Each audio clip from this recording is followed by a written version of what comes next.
How many of you caught that? Where I was just trying to put my microphone on and I realized, oh no, the camera is actually live when I hit the live button. Hey friends, happy Friday night. I am so excited to be here with you. We have got a wonderful lineup tonight, and by we, I mean me, because this is very much a one-woman show. So forgive me as I am still getting all things tech set up.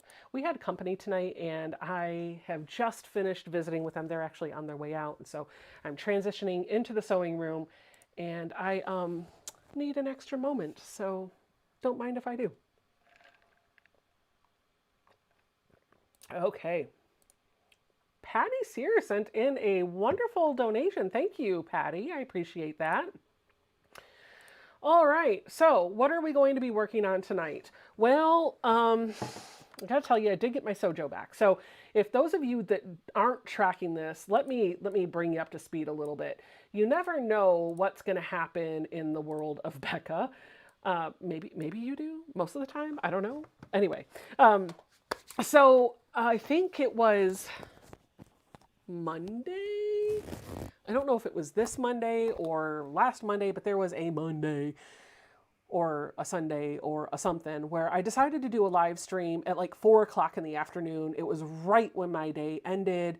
And I wanted to just jump on and see if maybe my friends through the YouTube universe could help inspire me to do a little bit of sewing because I didn't have a desire to do any of it. The truth is, work has been very busy for me, and so I've not had a lot of time in the evenings where I actually feel energized enough to want to make something. By the time my work day is done and I get home, the last thing I want to do is sit in here and sew. I much prefer to spend time with my husband and my daughter, and so I've not really been sewing very much except for like Friday nights and maybe a couple hours on the weekend, which means I'm not producing anything, including videos, and I need to fix that. So, all that to say, I popped on a live stream unannounced and I just stayed out there for about an hour and 15 minutes or so. And then once it was done, I marked it unlisted. So you kind of had to be there. If you knew, you knew. But one of the things that I mentioned is I didn't have my Sojo and I was trying to get it back. And so I was just trying to sew something and chat with you while I was making progress on a project. That helped a little bit. But realistically, it didn't put it all back there. It wasn't until I was able to complete something. So here's the moral of the story. If you have lost your Sojo, and I've kind of said this before, but I'm just going to say it again. If you've lost your Sojo, one of the most motivational things that I feel like I can do to get it back is to finish something. So grab a project that is small or a piece of a project that is small so that your sense of accomplishment can be fulfilled, and that will help entice you and get you back in there. For me, what that was is actually a block for deep dive. So I'll show you what that block looks like now. I do have all the bits and pieces for the final block for month 1. This is a legit kit. It is a foundation paper piecing project. This is a kit that's been released for a while. There are 4 blocks that you're going to have every month, and I think a couple of months maybe you'll have like 8 or something. Sometimes the blocks are very, very simple like this, and sometimes they can be a little bit more intricate like this one.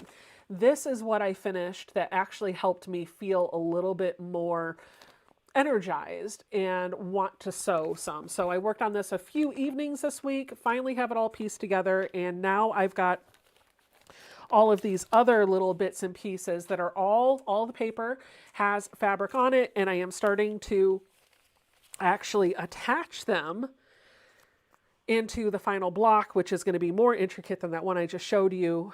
But I feel like I have a sense of accomplishment because I was actually able to finish that.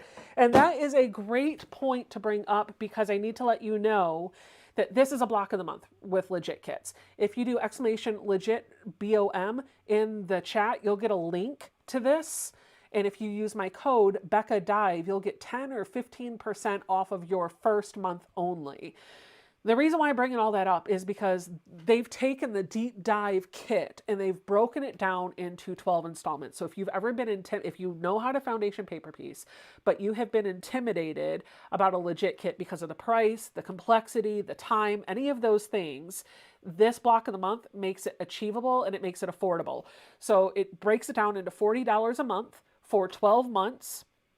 You're going to get all the fabric that you need, the pattern, the templates, everything. And at the end of 12 months, if you keep up with the monthly packages, which are very doable, you'll have a beautifully intricate quilt kit. This is one that I knew I wanted to do. It was on my list. And so when they came out with it as a block of the month, I was all in. The block of the month closes on April 10th.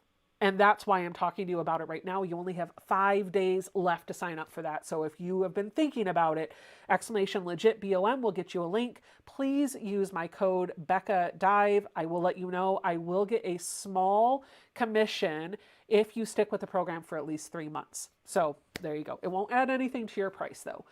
The other thing that I want to let you know, speaking of block of the months and them coming to a close for signups, is the Tree of Life Puzzle Mystery Quilt for Cotton Cuts wraps.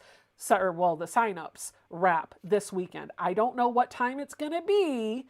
I have no idea when that's going to be, but at some point this weekend, you will no longer be able to sign up for Tree of Life. So if that's a puzzle mystery quilt that you have been interested in, you need to hop on the bandwagon sooner rather than later. So many of the colorways are already sold out. A couple of them are endangered. There are still a few that you can get in on or get on the wait list for, but that's going away very, very quickly. So if you've been thinking about it, now's your time. !PMQ in the chat will get you the link for that as well. And don't worry, all of these links that I'm referencing, if you're watching the replay, they'll be in the description box down below this video. You can just click where it says show more or read more, and you'll get all of the links for everything.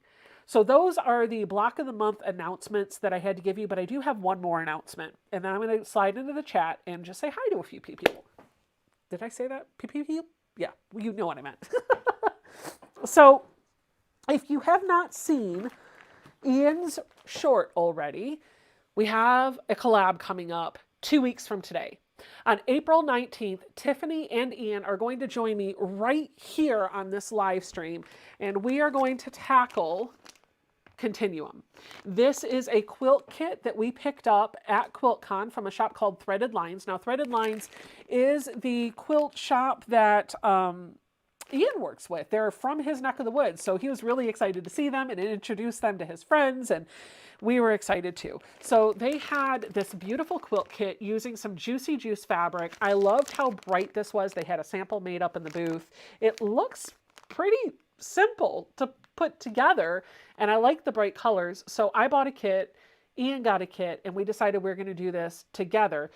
Tiffany almost bought a kit until she learned this was a free pattern. You heard me, free pattern. So she's going to do this with us, but she's going to pull from her stash. And the reason why we're letting you know is because the weekend of the 19th, this is going to be a sew along. So if you want to pick up the kit, I think there's only about 24 of them, very limited supply. Threaded Lines does have them. I don't have the link for you right here, but if you use the coupon code SEW-OFF-KILTER, S-E-W off kilter, sew Becca and off kilter Ian combined, you'll get $5 off of that kit, and then they'll send it to you, and you'll have plenty of time to get everything ready before the 19th. We're going to start off on my channel on Friday night on the 19th working on this, and then we're going to wrap up the quilt top on Sunday. So it's going to be like a weekend project. Saturday, you'll have some homework to do, but there might even be a Zoom open for those of you that want to pop into a Zoom and just work on Continuum in between my live stream on Friday and Ian's live stream on Sunday. But it's going to be a first come, first serve, and you're going to have to register for it. And I'm literally making it up on the fly. So more details about that are going to be posted in my Facebook group, and we'll put it on the community tabs of all of our channels once that becomes available. So just letting you know now, free pattern. We'll get you the link for where that's going to be. If you want the kit, Threaded Lines, Sew Off Kilter will get you $5 off of it. And Ian is actually spamming the chat with all of that information right now. Thank you, Ian. We do have a post for that already in the Facebook group. Right now, it's pinned right at the top. So all you got to do is go over to the Sew Becca and Friends Facebook group, and it's right up at the top.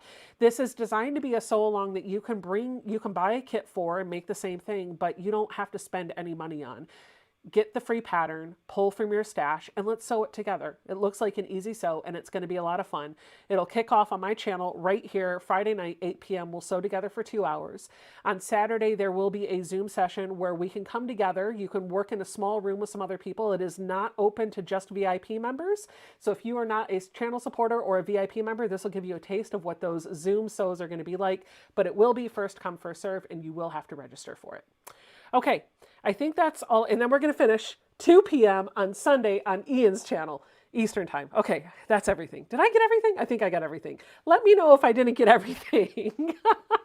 All right, so let's see what we've got going in the chat. We've got Fallon from So Be It Quilts here. Hello, Fallon. I just want to say hi to my channel supporters and call out each of them that I see. So if you don't remember, we talked about this before. My channel supporters are people that are donating monthly. They have a recurring tip or donation coming into the channel. They're helping to financially back it, and their names are in green. So I like to, at least at the beginning of the live stream, say hi to the ones that I see in green. So hello, Andrea. I see Shelby, Math Geek is here. Kathy is here, says happy Friday, Becca and friends. Catherine is here, says hello to everyone. Rachel Nelson is here. Rachel, by the way, I want to let you know I did get your package, and my mom's making an unexpected trip up here next week, so she's going to get that package early. So thank you for putting that in the mail. Hello, Jean from a very cold Indiana. Glennie is here from Southern California. Patty, by the way, again, thank you for that $1.49 tip. I appreciate that. We've got Gigi Quilts is here. She said, Becca, your theme music makes me think of ducks walking in a row. You know what? I have the same. All right. Shannon Very is here from Niagara. Wow. Hello. So Quilty with Melissa is here from Hawaii. Wow, we've got lots of people around the globe here tonight. Shelly Clark is here. Hello, Shelly. Around to It is here.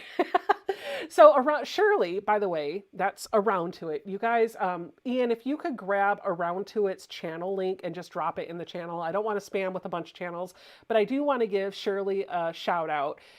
She has a channel, and a while ago I subscribed, and I was subscriber number 508 on her channel. And so the inside joke between us is I am now, she doesn't call me Becca, she calls me 508.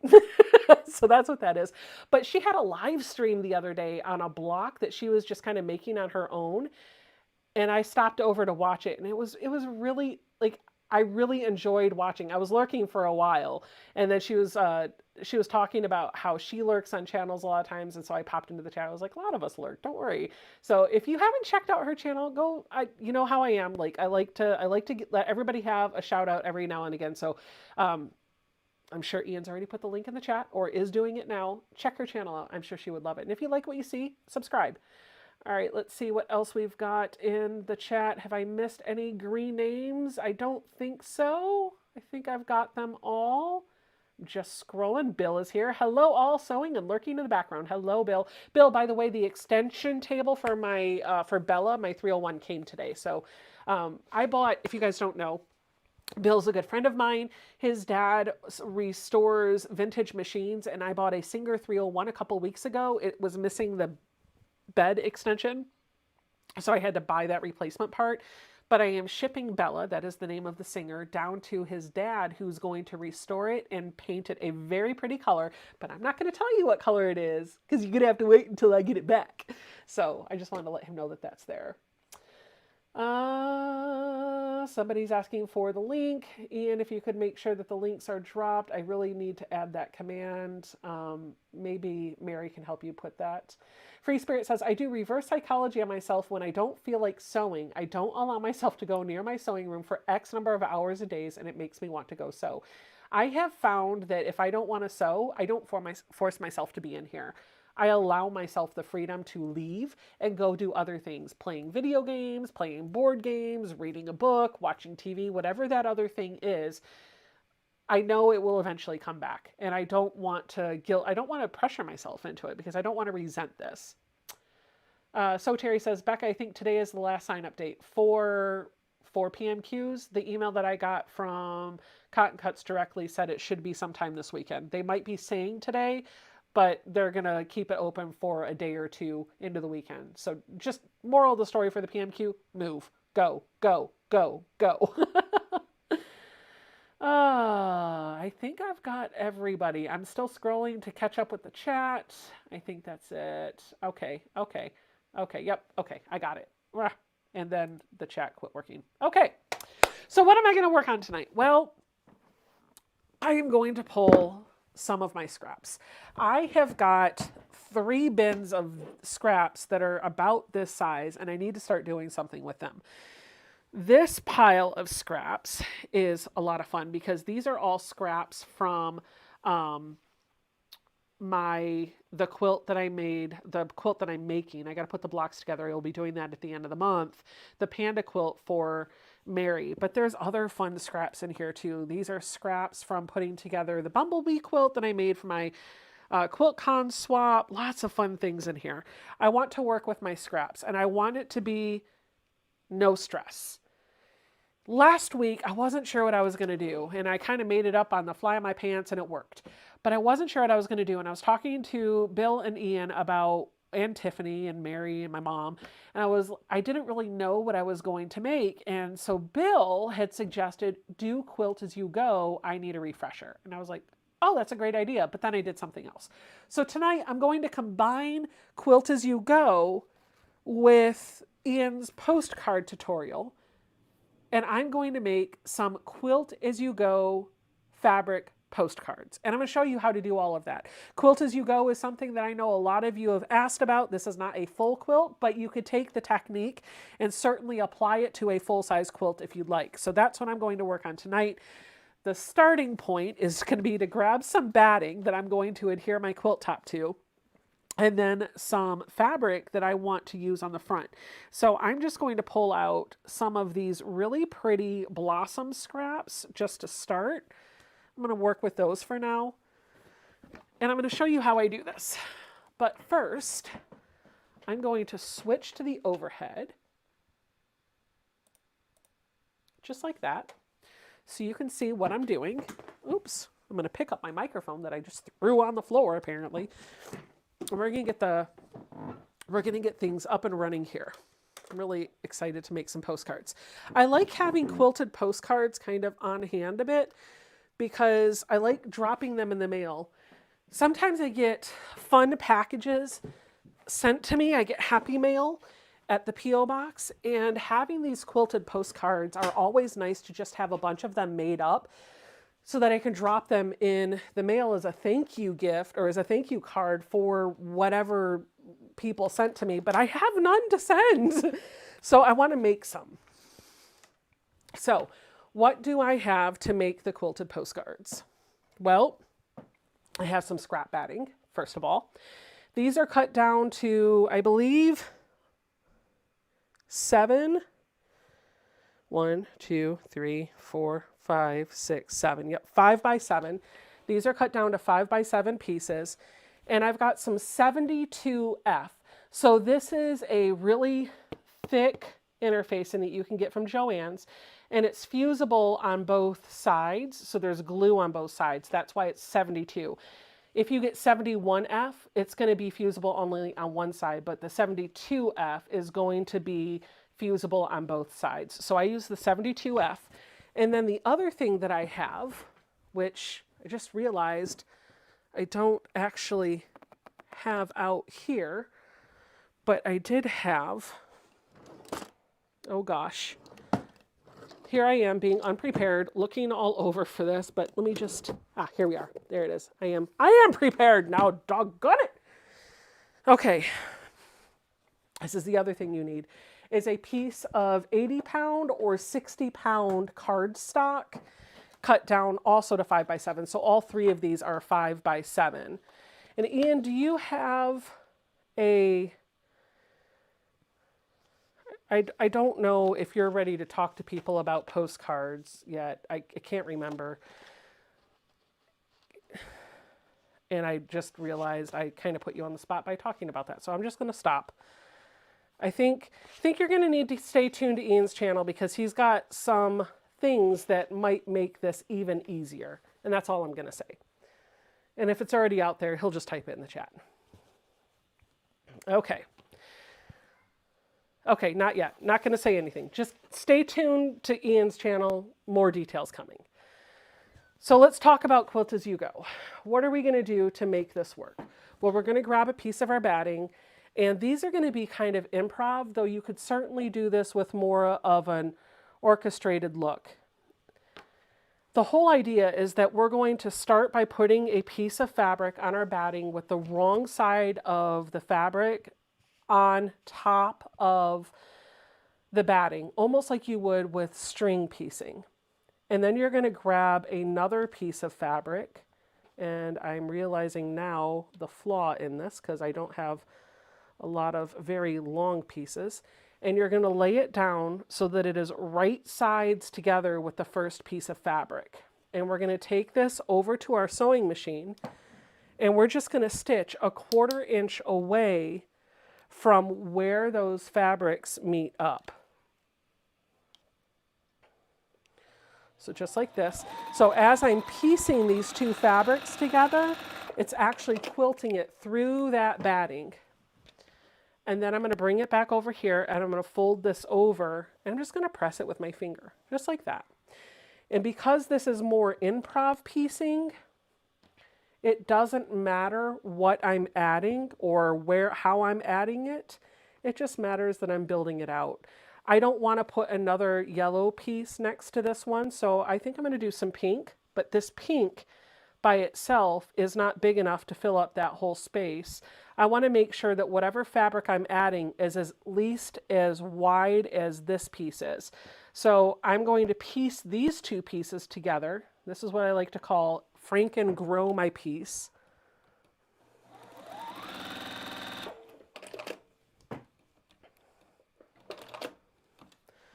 And then I'm just going to finger press that seam down, and I'm going to line up my raw edge of this fabric with wherever I want it to go.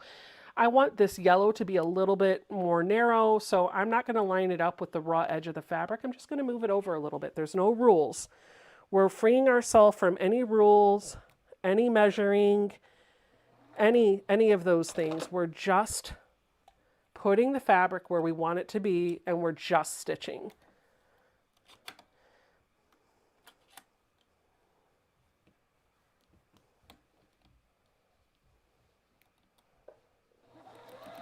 Just like this. Now I can come in here and trim this off with scissors if I want to, but if when I pull the fabric over, this fabric does not show through this next one, then I'm not going to worry about it because it's a quilted postcard and I'm just using up my scraps, so it's fine. I'm going to put a piece of maybe a piece of black next to it. I think that would be fun. I've got some black over here. So we're going to do the same thing that we did before. We're going to Franken grow my black so that it fits this whole piece of batting. Susie says, I have a craft fair at the end of the month and I think I'm going to make postcards. It would be nice. I think it would be great to have a little package of like 5 or so quilted postcards that you could sell. I think that would be great, especially if they featured like common quilt elements. That'd be a lot of fun.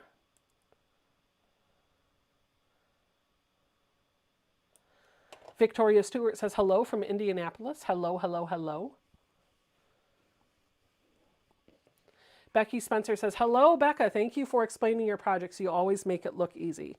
It is easy. It's always easy. You just got to break it down to the small pieces, but I appreciate the compliment. You can do anything you set your mind to. You just got to take it one step at a time.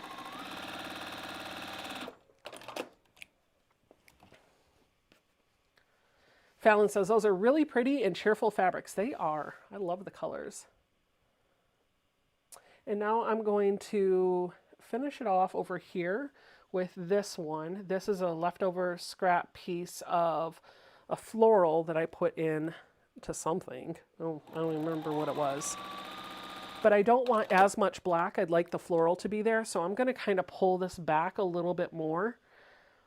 And what I'm doing when I do this, by the way, whatever is underneath the fabric is how wide I'm going to end up leaving behind. And so if I want to see how big of a piece that is, I can just kind of cover this up with my hand a little bit and pull the fabric back to see how wide that strip is. That looks good. Let's see what that does.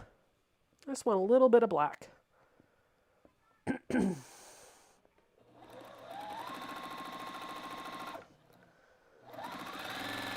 You don't even have to sew straight with this if you don't want to. Look at that. I've got black behind here, but it's not showing through, so I'm going to leave that. And I think I am going to try to put one more piece on because I do have a little bit of batting hanging off over here. I think I'm going to finish it off with this solid yellow right here. And I'm going to make this a slightly thicker chunk.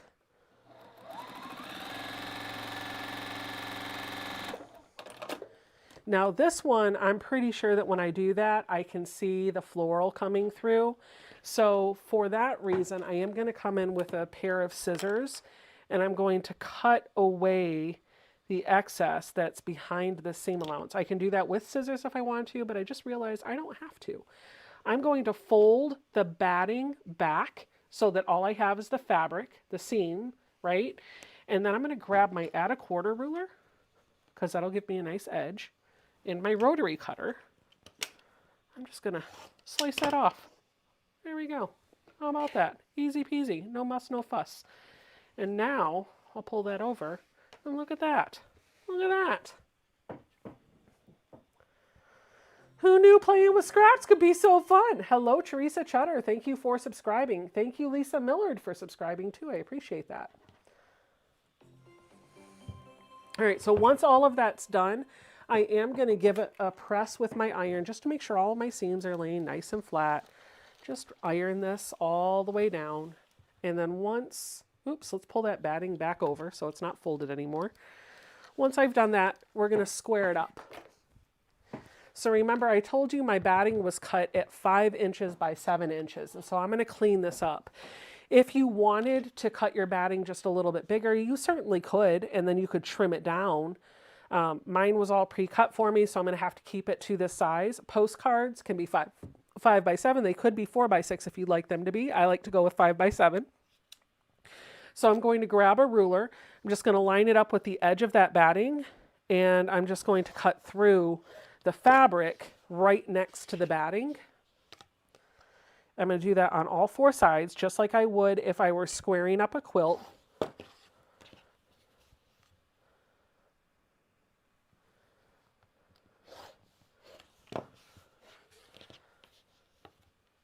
And then I'm going to show you how you turn this into a quilted postcard.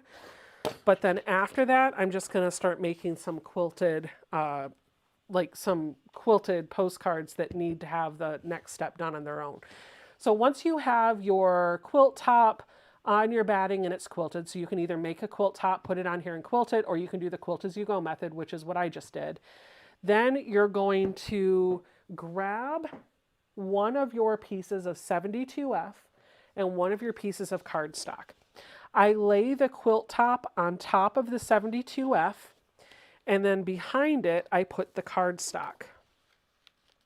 And I make sure everything is lined up on all of the edges, and I give this a good press. First, from the quilt side, make sure all the edges are lined up, stack it up nice. Get your iron on a high heat setting and just set it down on top of your little layered stuff. This is going to cause the glue in the interfacing to melt and stick to the cardstock as well as the batting.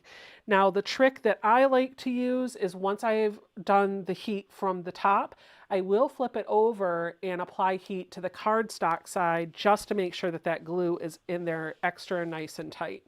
So you can see it's all kind of there together, but it didn't stick to the cardstock that well. So if I come through and do this on the paper, on the back, it's really going to hold in. And if I want to really help it cool off and lay flat, I can put a clapper on it. The clappers are great because they do kind of absorb the heat, and it allows it to cool in a flat position. Alexandra says, these would be great to pop some of my EPP single blocks like a hexie flower on. Yes, absolutely. Absolutely. There we go. And so that's it. All 3 layers are secured together. The final step for this is that you're going to take it to a sewing machine and you're going to do a zigzag stitch around all 4 sides. Now you can see I do have a little bit of batting or Pellon or whatever exposed here. So if I wanted to, I could go trim this up even more. But once I have the zigzag stitch on here, it's going to be fine. How fun is this? This would be so cool to get in the mail. Now, Ian, if you don't mind, I think you're still in the chat. Could you just type in the zigzag settings that you usually use for this? Because I don't remember exactly what they are, and I am sure folks are going to ask, what zigzag do you use? So I can't do a zigzag with my Juki, by the way, so we're not going to do this step. I do have a baby lock. My mom's baby lock is here, so I can take this to her machine and do a zigzag around all 4 sides. I'm going to probably make a bunch of these, get them to this stage, and then just take them over and zigzag all 4 sides at some point over the weekend. So I just have a bunch of these stored up and ready to go. And so that's what I'm going to work on tonight. Easy peasy, right? Like super, super, super easy. Not a hard sew at all. It just takes the quilt as you go method and allows you to carry it forward. And you can put whatever scraps you want on there, and it doesn't have to be any sort of measured, calculated thing. I've got this oblong piece of fabric. I'm going to use this, and I'm going to sew it on the diagonal because I think that will be fun. So I'm going to grab that piece, and then I think I'm going to grab a Franken-grown piece of yellow.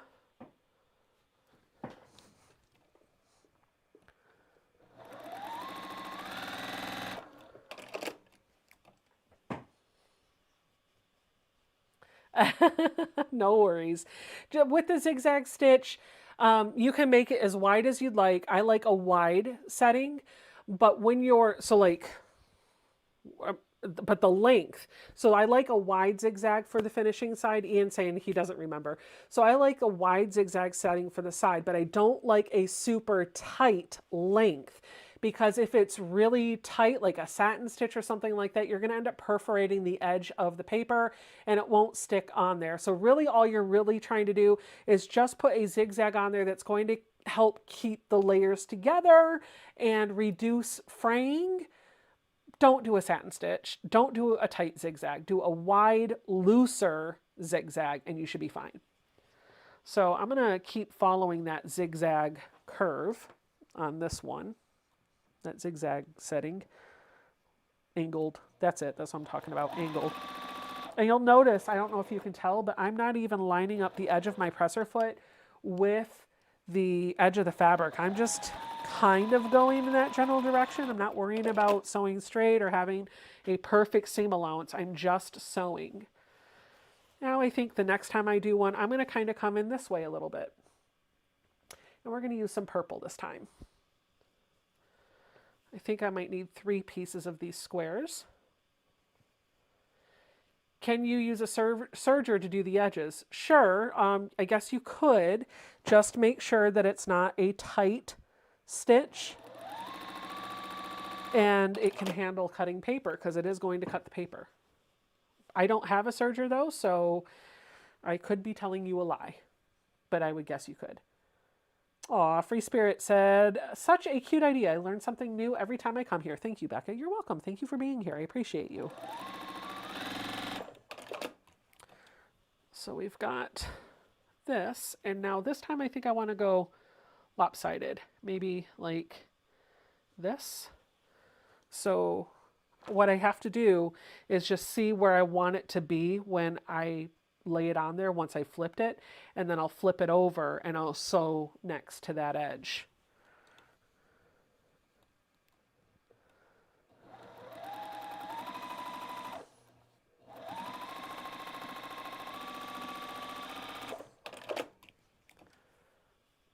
Hello, Gladys.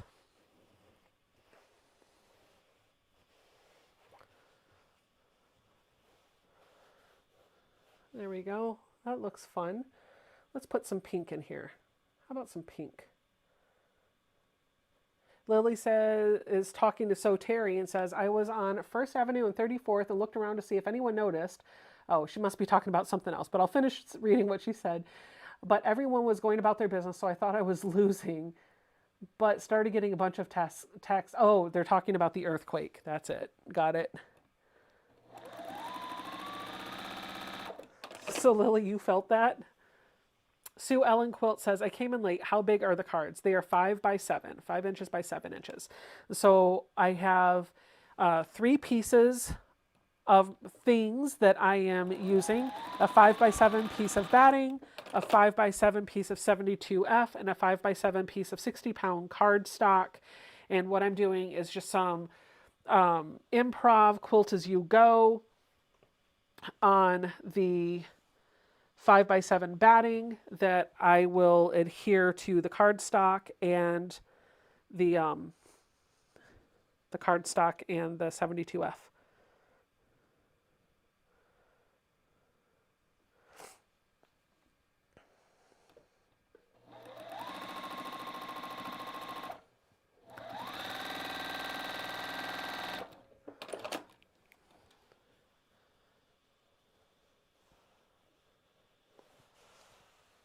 Oh, this is so fun.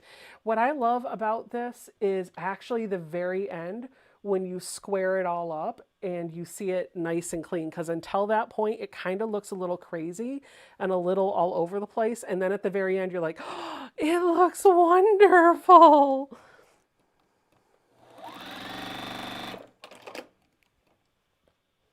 Lily says she felt it, but thought it was just a big truck passing by. Well, that's good that it wasn't too much for you. So Terry says, yes, I'm in New York. From what I understand, people who were in buildings felt it. Those walking outside told me they felt nothing. Oh, wow. Okay.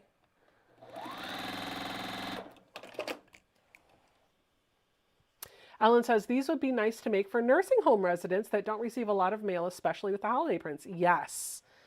Yes, I agree.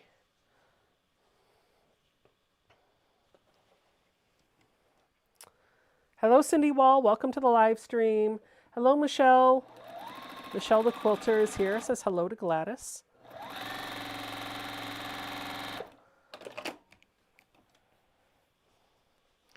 And there we have, I'm going to do one more because I've kind of got not enough to cover up that edge. So I've just got, I think I'm going to finish with a blue because I started with a blue. Why not finish with a blue? What? Let's do it.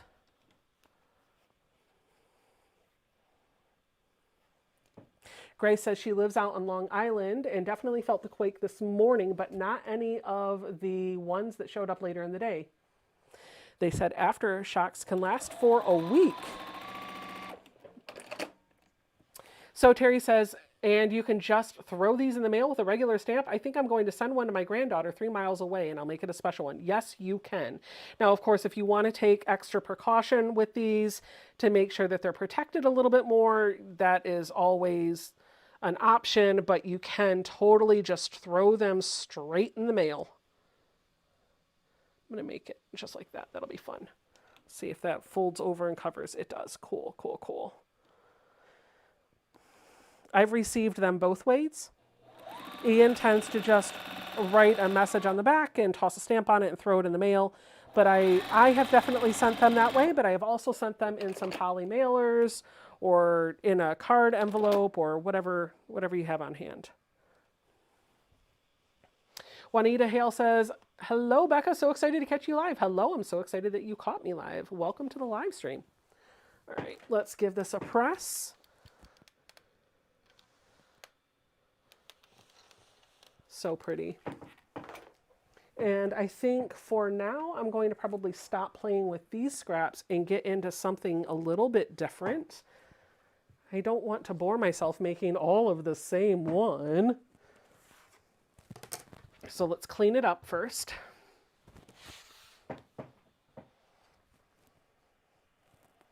Again, this is 5 inches by 7 inches. And I am just trimming right next to the edge of my batting that is pre-cut.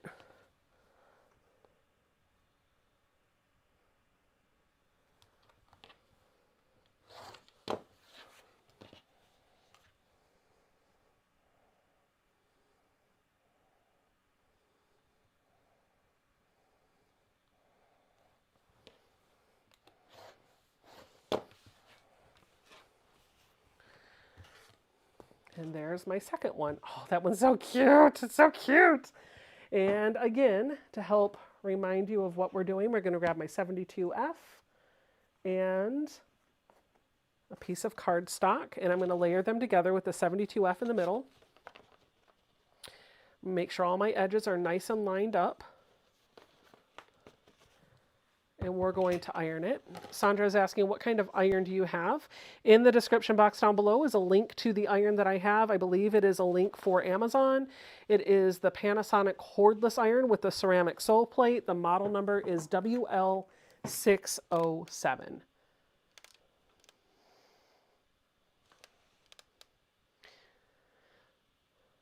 Pamela says, I have sent them to my granddaughter and other family members, just put a stamp on them and put them in the mail. Everyone just loved them. This is actually what I do now for Christmas. And I probably shouldn't say this out loud because I don't want to be overwhelmed with all of the cards that I might get at Christmas time. A couple years ago, several years ago, we kind of stopped sending out Christmas cards. It was just getting to be too much of a pain for me, and it was hard to kind of keep up with, and it was taking the joy of the season out. Like I was losing joy doing cards. My hands were cramping up. It was a whole thing. It was a whole thing. And I could never remember to mail them on time, so I just stopped doing them. But people were still sending cards to me, or us, I should say. And so I felt bad. So I was like, well, they sent us a card. We should probably send them a card back. And I didn't. For a couple of years, I didn't. Well, when we moved into the house, I was wondering, should I start doing Christmas cards again? And I ultimately, of course, decided no. But what I have done is every year for Christmas, I make some quilted postcards, Christmas fabrics. And anybody that sends me a Christmas card, I just pick up one of the pre-made cards, I fill it out and address it to them. I have the envelope right there in front of me, so I know exactly where to mail it, and I drop it in the mail. And that has gone over really well. Everybody that gets these really loves it. And there's a few folks that I feel like they're like, yeah, we're going to send them a card because they want the quilted postcard back. I can't say I mind doing it because it's fun. It gives me a Christmas project to do. And I have kind of realized that I might need to get to the point where I make like 20 cards, and when they're gone, they're gone. But for the past couple of years, I have been able to mail out a quilted Christmas card to everybody that has mailed me a Christmas card. And last year, this was the card that I sent out. This is a pattern that I have in my Etsy shop right now. If you want to make it, it is an FPP pattern. It only takes one sheet of paper. Super, super, super easy, beginner friendly. And the nice thing about it is the block is going to square down to 5 inches by 7 inches. So all you have to do is make the FPP block and then quilt it and put it on, and you're good to go. And by the way, I don't even rip the paper out. I leave the paper in. So it's the quilt top, the paper, the batting, and then the cardstock. And it actually makes it feel a little bit more oomph. Like, I like that. So I've made a few quilted postcard FPP templates. They're all in my Etsy shop.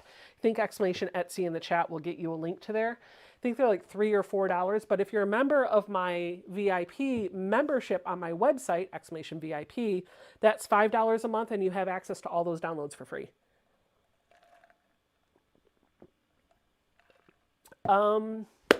Becca, is that the fabric you used on the mane of your beautiful unicorn block? No. All of the fabric that I've used so far is actually just different colors from the Blossom fabric. This is Christopher Thompson's Basic from Riley Blake, just Blossom fabric in different colors. But we're about to switch to a different type of fabric because I want to make some different looking postcards. I need to move my drink. Where can I put my water? Okay, let's pull out some more fun things to play with. Who remembers these squares from the other night? Let's play with those. I'm going to set my scrap bin down here so it's out of the way. No, I did not finish my disappearing 9-patch block. As you can see, all the squares are here. But some of these are going to turn into some quilted postcards, so let's get at it. I'm going to grab another piece of batting.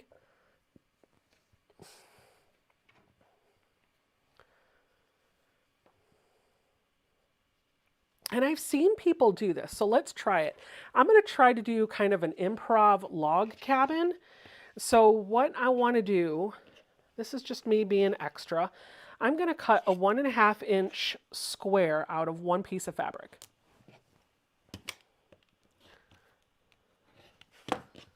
And I'm going to put that right in the center. And now I'm going to come in here and cut out some 1.5-inch strips of some other fabrics that I can use to put around the quilt. So I'm just going to pull a few different prints out. So I'm going to need a few stripes. I'm pulling one. I think each of these squares are like 5.5 inches. So we'll see. I'm going to pull this. Come on. Come on. There we go. And then maybe even this, and maybe even these. Okay, yeah, that'll work. Okay, so I'm just going to cut some 1.5 inches.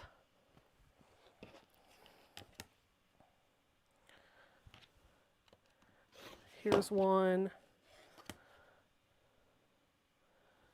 I'm going to cut up each of these squares into some strips, because if they don't work on this postcard, I can use them for a different design on a different one. And I can even use this little piece. So there's no waste here. We're not going to throw any of this away on this one anyway. These look like they might be 1.5 inches. Let's measure them. They are exactly 1.5 inches. Perfect. Okay. And then where were the other pieces that I had? Oh, right here. Let's just layer them up and cut some 1.5 inches out of them.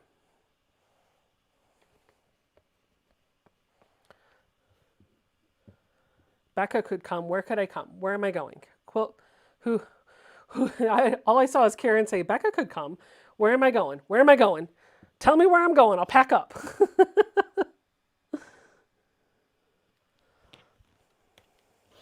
There's some. There is some. And here is some. And those are extra to go with this little piece. Okay, so I saw somebody on Instagram or TikTok do this, so we're going to follow their same method. Watch me here. I've got a piece that I want to be the center of my log cabin-ish block. Becca, do you have a code for the Christmas tree on your shop? I don't have a code, but I do have a link. It's not free on, there's no discount. There's nothing like that. But if you're a VIP member, you have to log into my website and go to the download area, and you can download it for free. So to do this, I've got my square laid on the batting, and I'm just going to pick up a strip. I could do this before or after. I'm going to choose to do this before. I'm going to come in with a piece of scissors, and I'm just going to trim it so that it's about the same length. And I'm going to lay it right sides together. We're going to take this to my machine, and I'm going to stitch right next to the edge of those two pieces of fabric. They should be the same size. And then I'm going to stop. I'm going to push the top fabric over, and I'm going to rotate this 90 degrees, and now we're going to do the same thing here. And I think I'm going to build out with the same fabric just to kind of accentuate that log cabin look. So I'm going to line up with the raw edge, stitch right next to the edge of the fabric. I'm putting a finger down where this is going to end. Stop there, fold over. And right at the end, I can come in and snip this. And now I'm going to pick up a different fabric. We're going to go with the dark, you know what, let's go with this one. I like this one. Let's do this one first. We're going to, no, I can't make up my mind apparently. Yeah, we're going to do dark blue and then, yeah. Okay, I know what I'm doing. I promise. I'm going to do dark blue on one side. I'm going to do blues on one side and pinks on the other. So I'm going to stitch. And if I go past it a little bit, that's okay. Fold it over. Snip off the excess. Grab another piece of the same fabric and line it up. It's okay if they don't match right there. You can see that doesn't line up. Somebody said that what they were talking about was QuiltCon 2025. I will be at QuiltCon 25. I am going to Phoenix. I can tell you that now with certainty. As long as nothing comes up that prevents me from traveling, I am planning to go to QuiltCon 25. I'm going to fold that over. I'm going to snip off the excess down here. And now I'm going to come in with this piece. We're going to line it up here. I want to get this a little bit tighter to that edge because I'm going to have a lighter fabric on this side, and I'm afraid that that dark blue, oh, it's going to be okay. So there we go, just like this.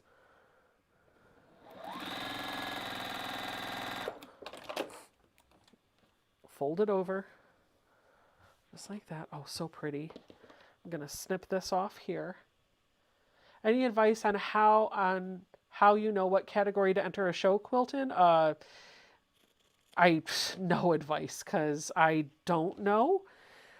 But that's a great question for other people that have entered a show. I would say maybe talk it over with a friend because sometimes they can have input that you might not have considered. I've only entered two official shows, and I had help picking the categories. So I don't know that I'm well versed in explaining that or giving you wonderful advice, but I can key up the topic and folks in the chat could tell you what they think.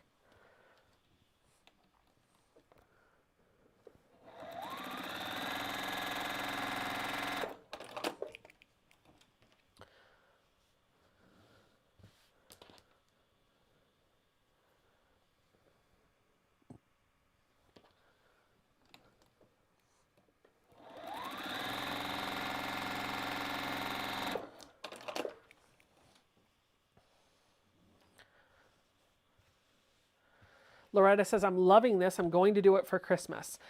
Now look, my little log cabin block is built out, but I do have some batting on either side, and so I need to kind of finish this out. And so I'm going to take one of these greens on either side and put it on both sides just to kind of give it a little frame.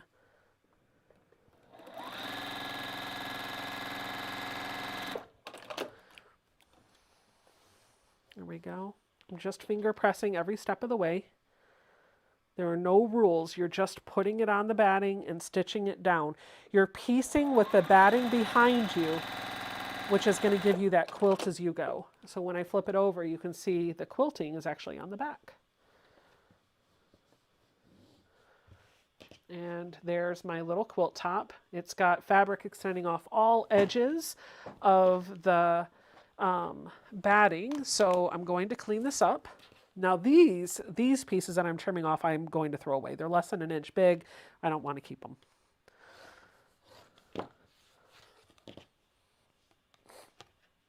Tanel says, OMG, Becca, that is gorgeous. Isn't it great? Wouldn't you love to get one of these in the mail?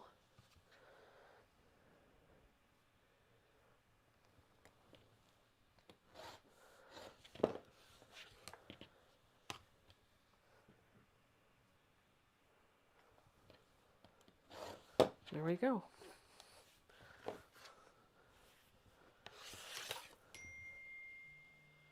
Free Spirit says, Becca, any tips on sending the quilt top by UPS to be long-armed, do's and don'ts?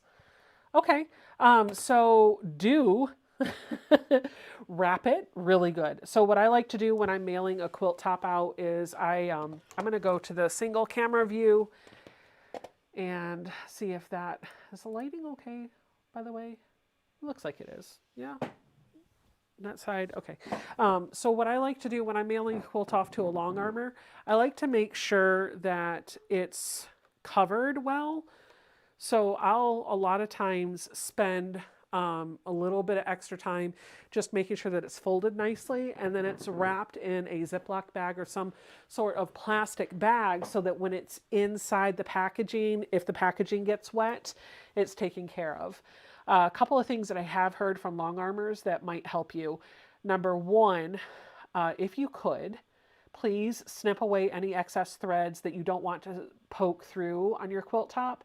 And really, I don't do this. However, if you have a white background and there's a lot of contrasting fabrics and you have some threads that are darker, maybe cleaning up the darker threads so they don't show through the white background. That's really just going to be for your benefit because they're probably not going to do that for you. The second thing that I've heard a lot about is to take a victory lap or a stay stitch about 1/8 of an inch around the edge of the entire perimeter of your quilt top.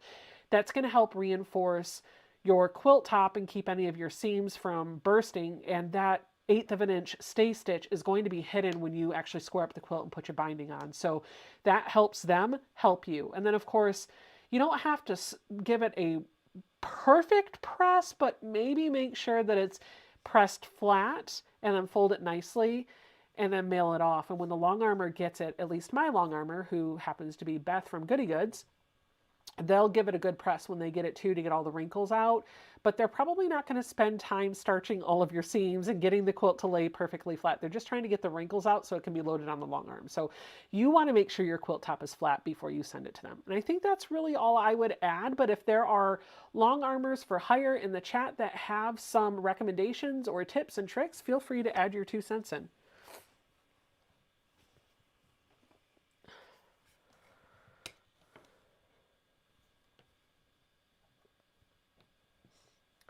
Tracy Hartig says, good evening to everyone. All right, so I've still got a pile of all of those fabrics. I'm going to set this out of the way, and I am going to turn my iron back on because it did turn off. Hello, Jackie. Jackie's here. Hello, hello, hello. I'm going to grab another piece of cardstock and another piece of Pellon. And I'm going to layer these together too. Has anybody seen Mary in the chat yet? I haven't seen her pop up.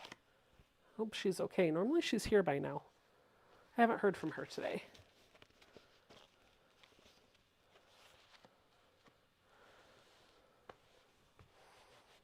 I know she's been really busy at work too, so she's probably resting. She's working on a special project that's got her putting in some overtime, and it's by the end of the day she's just done. So I would not be surprised if she's resting or just lurking and resting.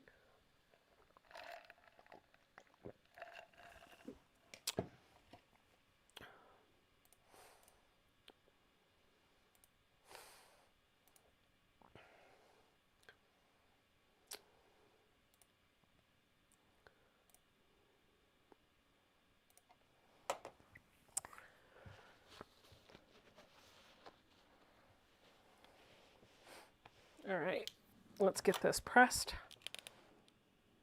Oh, she was in here earlier.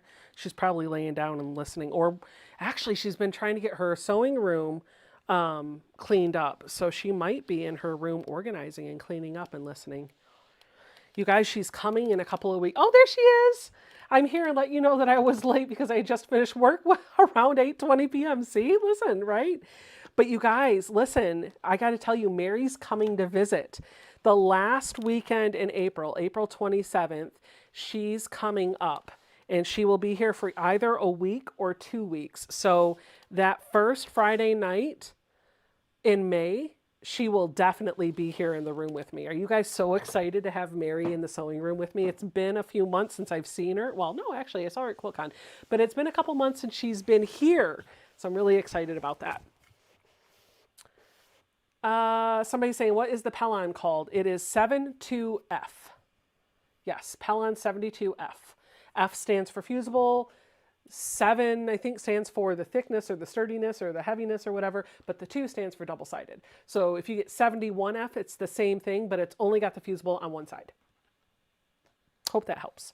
I have made 3 postcards now. 3 postcards. These are so fun, and they're addicting to make, and they're stress-free because I'm just quilting as I am going. This is also a great idea for some orphan blocks. If you've got some orphan blocks, you can do that. These are 5x7 too, by the way. So remember, I could also do a charm in the middle and a little sliver on either side, and bing, bang, boom, call it done. But they take no time to put together. All right, I'm going to keep working with this pile that I cut of the 1.5 inch strips. I'm just going to put them together in different random orders. I did a log cabin that time. I think I'm just going to do some like a stripey setting this time. Actually, I did like the log cabin. Let's do another log cabin. That was fun. In fact, I think I have got an idea to put a white square in the middle. Mary said, I cannot wait to see you and spend time in your studio with you. Don't quote me on the 7 being the thickness, but I think it is because Decor Bond, which is like an 808, is even thicker than the 7. But I know the 1/2 version and I know the F. I know what those stand for. Lily said, thank you for the explanation on the coding. That is something that she will never forget.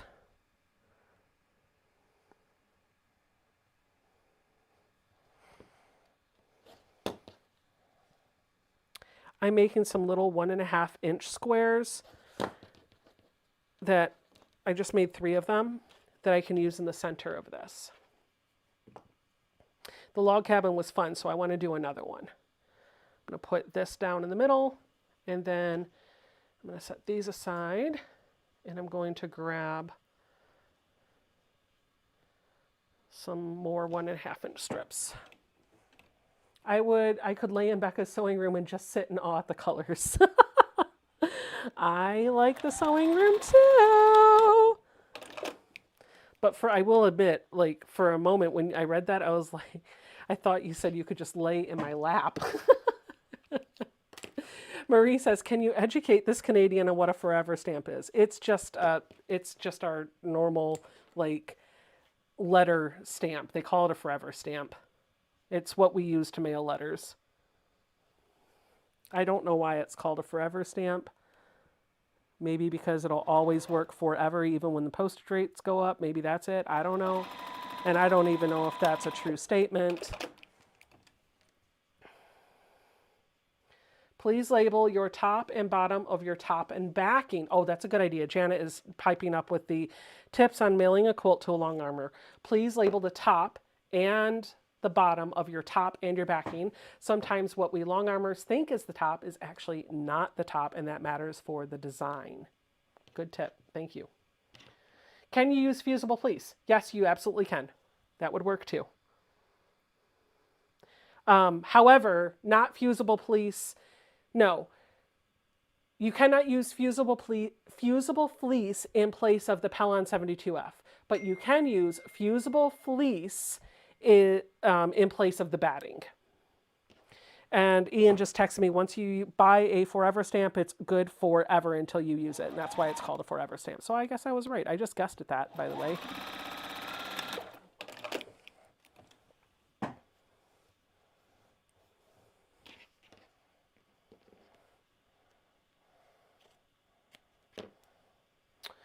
I need more of this one. I have another square of that in here, don't I? Where'd it go? There it is. I see you hiding.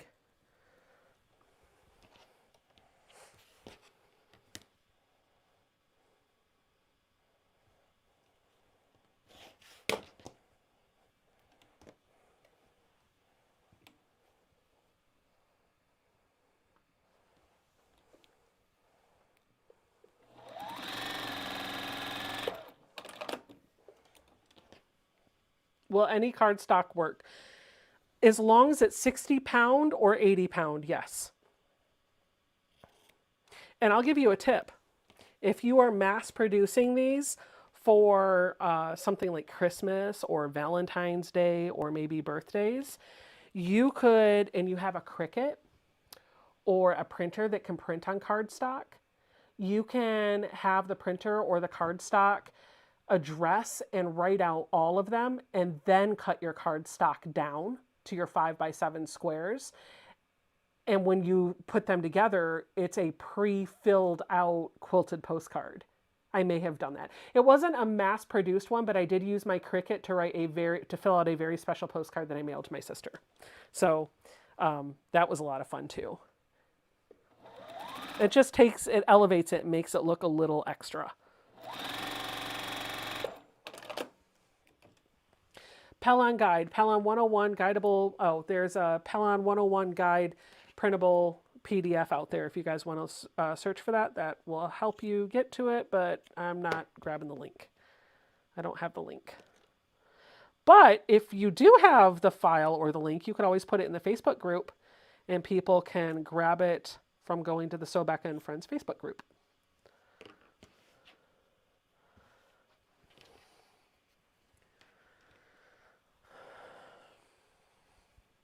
Okay, sounds good, Mary.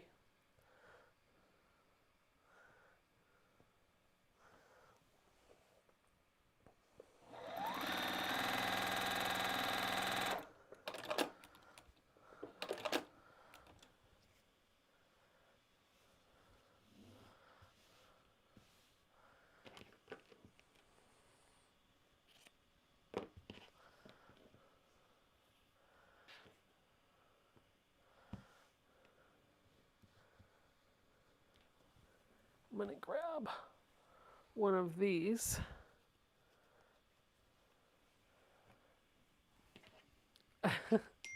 Wait.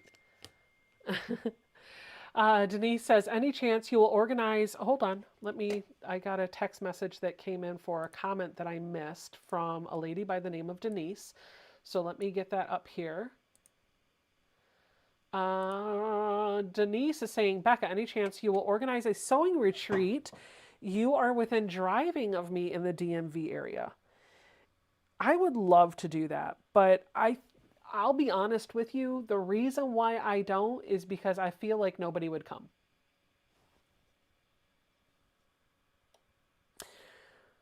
So I do virtual retreats. Because if nobody shows, there's no cost for me that I invested in a space and all the stuff. It was just a Zoom session that I set up and organized. And if it's just me and my couple of friends that show up, that's fine. But maybe we could do a poll. Let's do a poll. This is fun. It's always fun to engage with your audience. Let's do a poll to see how many people this is not me saying I will do it. This is just me gauging interest. Would you attend an in-person retreat that I plan? Would you attend an in-person retreat in the DC-ish area if I hosted one? Yes or no? And you had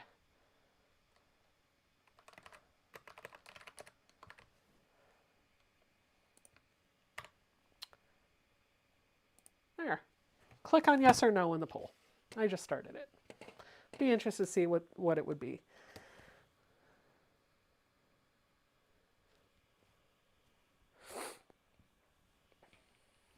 Oh, wow. 71% said yeah. Oh, 77, 79. Oh, shoot.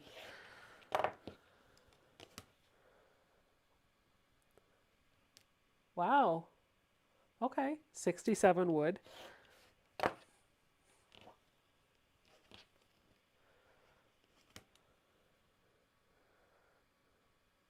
I used to plan events for a company that I worked for.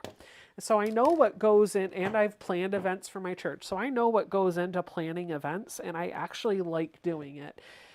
But it is a lot of work, which I don't mind doing because I actually find it fun.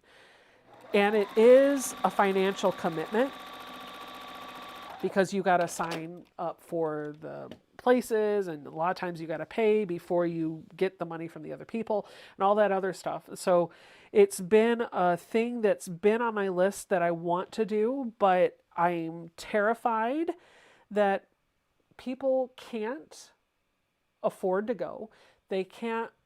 They're unable to travel, or they're unwilling to, or they're like all the things, right?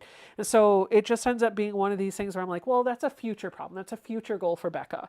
But I have definitely toyed with the idea of maybe a hotel-like retreat, not something not even at like a real retreat center, something where everybody could come, right? We could book a block of hotel rooms and get a conference room in my area, and maybe have a workshop where I walk you through a quilt project from start to finish, something that you can finish in a weekend, but you have to bring your own machine, you have to bring all of your supplies, you have to bring all of that.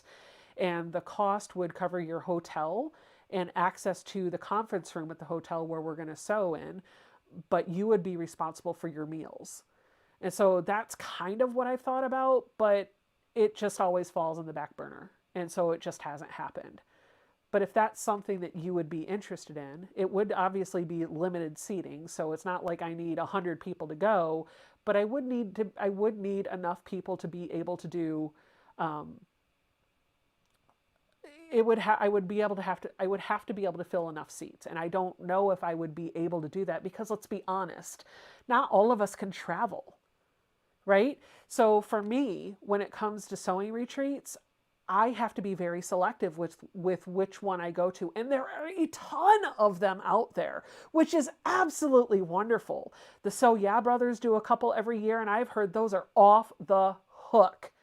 If you haven't checked those out, you got to go see the footage from them. I haven't been to one, but I've heard they're amazing. They do a couple every year. You've got Stitch in Heaven doing amazing ones. They're even doing cruises. Karen Brown does them. All of these wonderful folks are doing them big. And I'm sure the price tags for them are very big as well. Maybe, I don't know. But there's all sorts of them out there. And so you've got to kind of have your pick of the litter, because I think there are very few of us that have unlimited amounts of time, are able to travel, and have unlimited money to go to all of them. So you're going to have to pick which one you want to go to. And why would you come to mine when you could go on a cruise to Hawaii instead? Like, I mean, come on. I would choose the cruise to Hawaii. So it's something I have thought about. I will tell you, I keep thinking about it. And the fact that this conversation just happened and it's been asked, I'm obviously oh, I wonder if I can make it happen. I will commit to you this. I will tell you this. If it were to happen, I would try to make it as affordable as possible. Number two, I would give you at least 6 months, if not a year or more's notice, so that you could plan for it and budget for it. And there would likely be if I could work it out, there would likely be a payment plan option to break it up into chunks. And I would want to make the retreat something that was me, right? I would want to make it feel a little bit like you're coming for a weekend at Becca's. My idea has been, you're coming to DC, let's sew, but then maybe one night we could organize a night out getting crabs, or renting a tour bus and going and driving by the monuments, or something fun like that, just taking advantage of it. But those are all things that just run through my head, and I am spitballing right now, and somebody out there is going to send me an email and be like, hey, I'm on board, where do I sign up? There's nothing to sign up for. Please don't send me that email. It's just thoughts and dreams that I have. Hope that makes sense. Obviously something that I'd be excited about. And obviously something that 54% of you, of the 119 people that voted, would be interested in as well. So we'll see. We'll see what the future has to bring. Maybe something, maybe nothing. All right, I'm going to put this pink on either side of this one.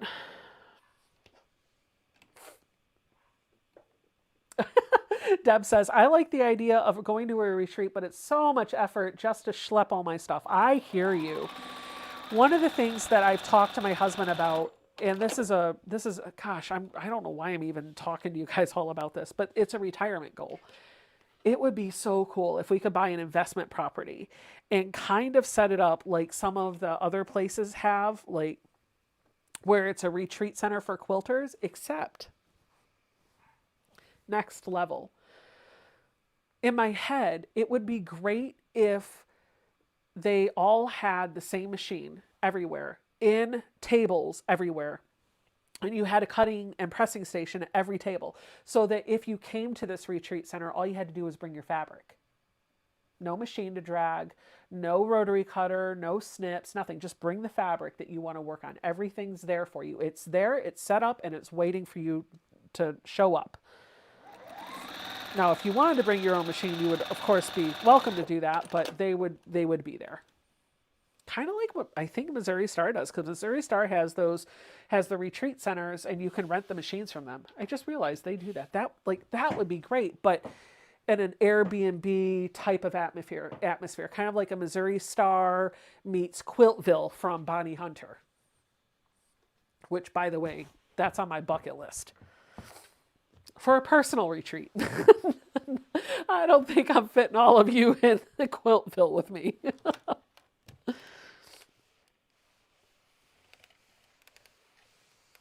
Visiting the DC area is on my bucket list, Susan says. As a U.S. history major in college, seeing the monuments, visiting the Smithsonian is something I would love to do.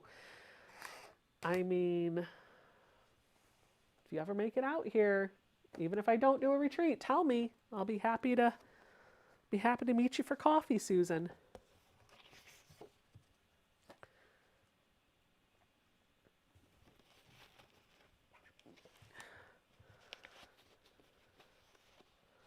Oh, I forgot to trim this one. Fabric Patch has that set up too. That's awesome. Angela says, I think they're 4 hours from where we are looking to relocate. I'd be down for that. Quiltville Inn, is that it? Fabric Patch has an Airbnb and does retreats set up in Washington State. Awesome.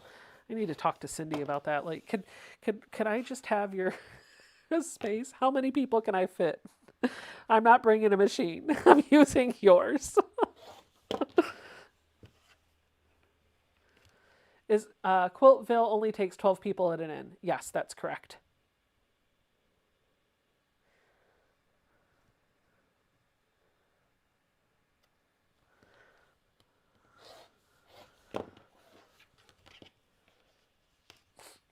Deb says, I love the DC area. Used to have a database client there and always planned extra days just to visit. I've lived here long enough that I don't plan extra days to walk around DC anymore because it's not exciting for me. But I do like seeing how excited people get to be here. So that's fun. Anna says, as long as a retreat is not in June through the third week of August, I'm in. I'm always have to work and can't get away from those 3 months. Well, I can tell you it probably would never be in a February because I plan to be at every QuiltCon forever. However, if it's it would probably, like, I could see like an April, like cherry blossom time. How about that? Like somebody wanted to take a day to go in and see the cherry blossoms. I could see that. Teresa says, I've been to a Missouri Star retreat. I'm in Oklahoma, but I would love to come to Virginia. Awesome. Mary says, I'm leaving on Monday for my friend's retreat. We rent a house on the coast. Oh, yeah. So you know what started all this talk for me? Like, because I was already thinking about it, obviously, before the comment came through in the chat. I saw in one of the Facebook groups that I follow, I saw somebody post they made a post in one of the groups that I'm in that they reserved this house again for another quilting retreat, and they called it the Big House, and it's right on the ocean front in the Outer Banks. I think it's called like the Pine Lodge or something like that. This thing has 28 bedrooms. 28! 25 of them have king-size beds.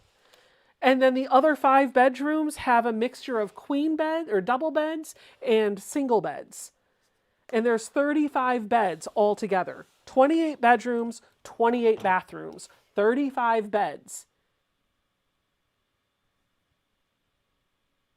But it also costs $20,000 to rent for a whole week. So, or something like that. It was astronomical. So, like, I was like, well, that would be great. And then I looked at the price to rent the whole thing and I went, that's a lot of money. I could get a lawnmower for that price. And I immediately walked away. But it was so, they have an outdoor heated pool. Oh my gosh. Like it would be massive and perfect. Like, if somebody out there has the big bank account that can cover that and wants to make their own and just extend me a free invite, I'll go to yours. Angela says, I wouldn't want to clean that house.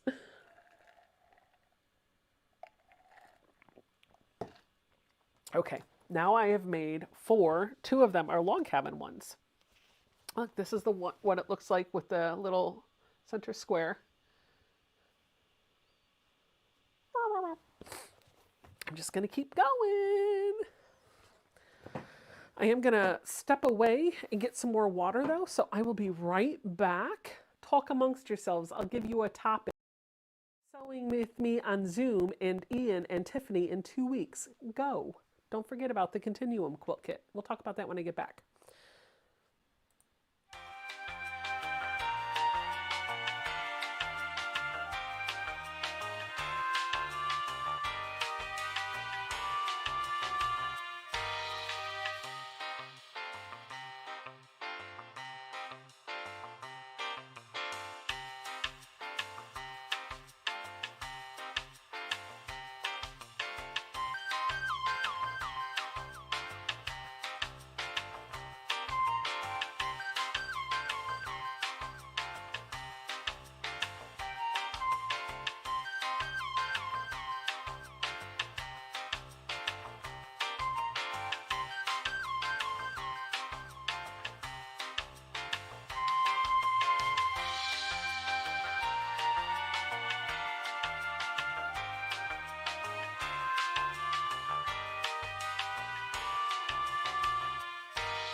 Welcome back. Thank you so much for...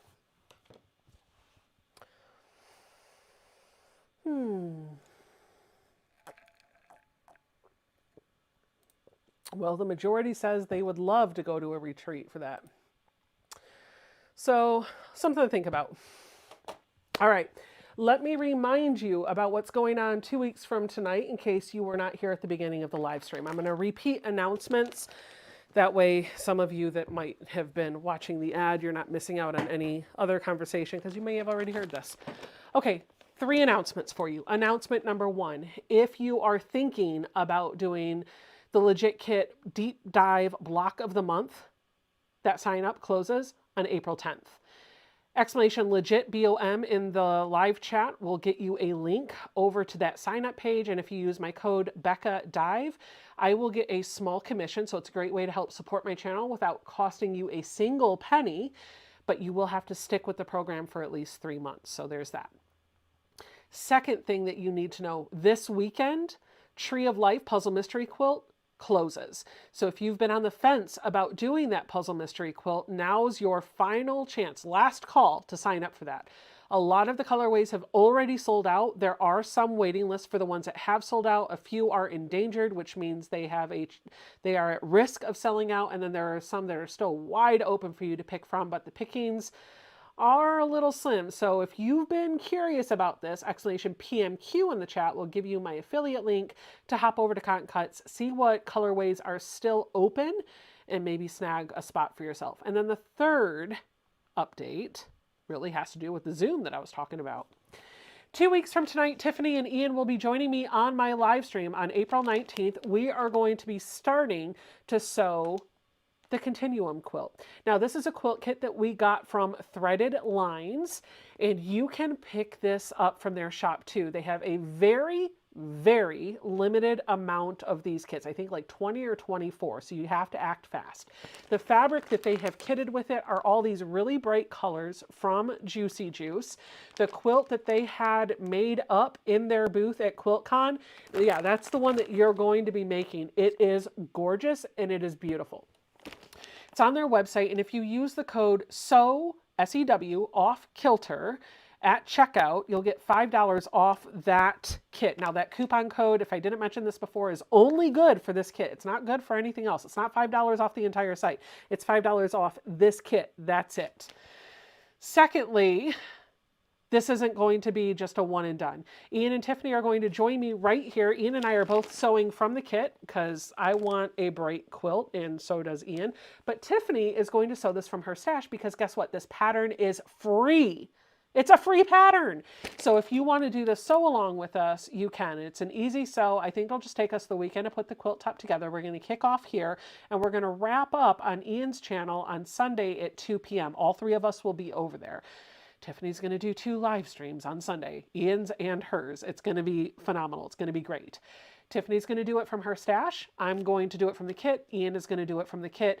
If you want to do this with us, you can buy the kit or you can use the link that Ian just put in the chat to download the free pattern. And then you can pull your own fabric and sew it together.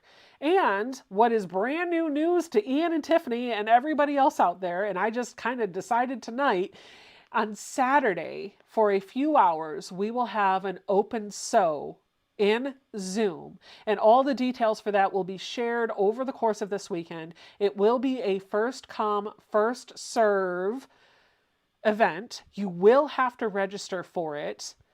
There will be limited number of seats, and we will divide it into multiple breakout rooms so you can just pop on. The Zoom will be free. Anybody can join. I am not charging for this. So you'll want to make sure to pop into that. And by the way, VIP members, I've just decided this. If you are a channel supporter or a VIP member, I want to make sure you get a chance to be on that Zoom with us before the masses come in. So as a special thank you to you for helping to financially back me and my YouTube endeavor, if you are a VIP member over on my website, you will get an email 24 hours before I drop that registration for the April 20th Zoom ahead of everybody else. Same thing for channel supporters. If your name is in green, you will get a community post and a private video just for you that nobody else can see with a link that will give you that same 24-hour jump. After that 24 hours is up, I'll open it up to the masses until all of the seats are filled. We're going to have limited number of seats in there. So if you want to make sure that you can get in on Zoom, the best way to make sure that you're there is signing up for my membership program on my website.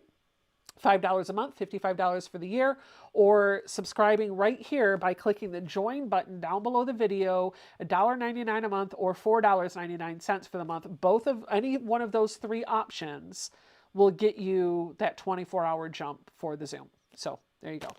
I think that's going to be a lot of fun. Yeah. Ask anybody that's in the chat if they've done a Zoom retreat with me. Ask them if it's worth coming. I bet you they'll tell you yes. All right, so this is what we're going to do on the 19th. Okay, let's make some more quilted postcards. I need another piece of batting. Becca, what size is your ironing and pressing board?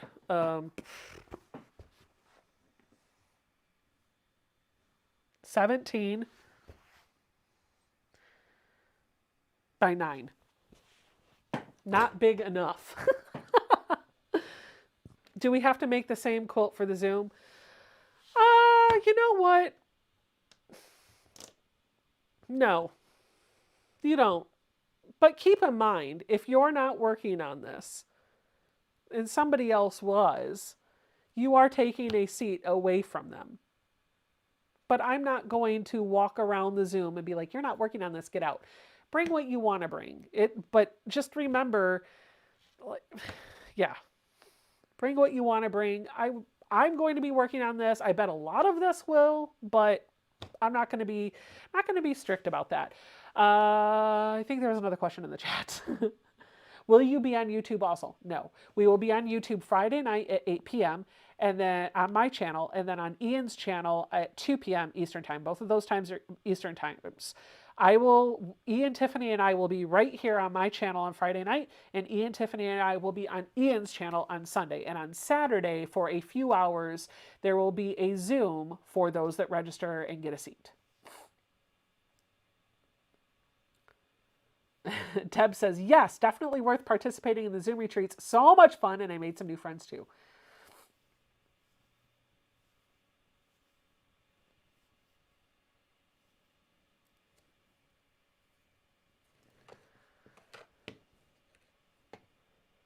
Oh, does it have... Teresa, I have to tell you, I was like, I don't understand the question, and is that spam? Because the chat moves so fast that I can't always remember who asked me what, so I apologize. but I had already forgotten that we talked about the pressing board. And so Teresa made a comment in the chat that says, thank you. Does it have legs too? And I was like, what are we talking about? Are you spam? Like, are you, what's going on? And I was like, oh, I saw Mary's comment. She got it in Lancaster. Yes, it does have legs. Like it's about a 1/4 inch or so, just a little bit of space to keep it from touching your cutting mat or your table surface. I got that from the old country store in Intercourse, Pennsylvania. Gosh almighty. Okay, padding. Let's. All right, let's. I don't know what I'm doing now. No, it's not your fault. Please don't say I'm sorry. That's not you. It's not you. It's me. Oh, good grief. You know what? I don't want to do another log cabin. And I'm kind of at the point where I'm just like, you know what? I don't want to do any more with these fabrics. I'm going to pull something else out. That's the beauty of doing this. I can work with whatever fabric I want to work with when I want to work. Okay. Why? What's going on? I think something's broken. Why do you think something's broken? What? Hello? Hello? No, I'm not. Am I frozen for anyone else? Ian's texting me, asking me if I'm frozen. I'm not frozen for me. Am I frozen for anyone else? Tiffany says, hello. I'm just going to keep talking. Oh, I'm back. I was frozen? Weird. What happened? Huh. Okay. I have no idea where I froze at. Weird. Okay. Well, thank you. Thank you for letting me know I froze and now I'm back. Okay. So what I was laughing to myself, apparently. I was talking about 30 seconds. Okay. Thank you, Ian. I was talking about my braid video. So if you haven't seen that, go watch it. It's a good video. Tiffany and Ian both made cameos in there. A wonderful tutorial. However, something happened with that video that is hilarious. So I made the video. I like to edit as I go. So I record a clip, I edit that clip, and I just kind of work chronologically. That system works well for me, and it helps keep me from feeling overwhelmed when the video's all done. And most of the time I do a good quality edit to make sure I have somebody watch it, usually not myself, to make sure that all of the information you needed for a tutorial is there and everything flowed the way it was supposed to. And somehow through the quality control process, we missed that very crucial step in how to square up your braid after it's pieced together.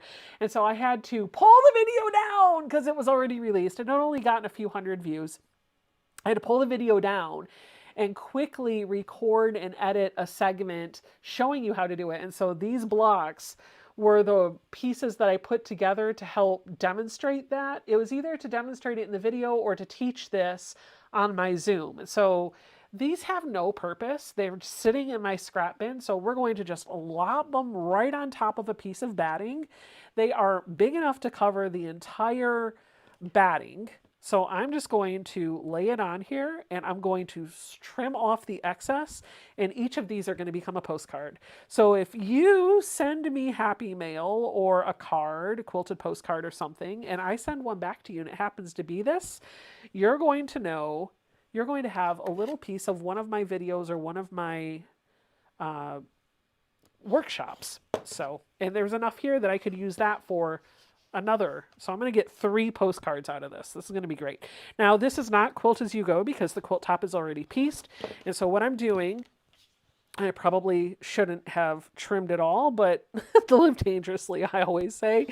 I've trimmed it and now I'm going to quilt it. You probably would want to quilt it first, then trim it, but to each their own. So I'm going to set my stitch length to about 3.5, and I'm just going to echo these lines, and I'll go to that overhead focus just like this so you can see what I'm doing when I quilt.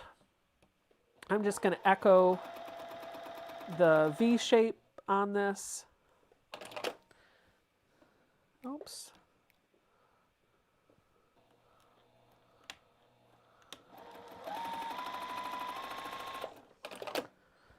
And here we go.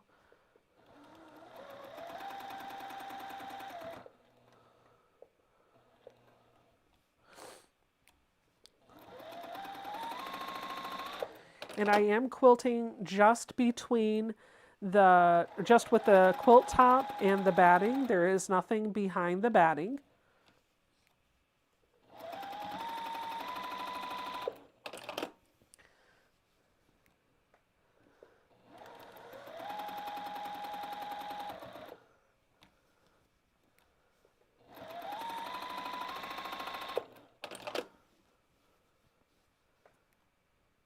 By the way, if you don't know, I'm just going to plug this. I love getting quilted postcards, and I keep a collection of those. I don't think I mention that very often. I collect the quilted postcards. Anybody that sends me a quilted postcard, whether it's a fan just dropping one in the mail or a postcard swap that I did, I keep every single one of them. I collect thimbles and quilted postcards from quilters. And I do try, knock on wood, I do try to return those. So if I get one from you, I do try to return them. So if you want one from me, send me one.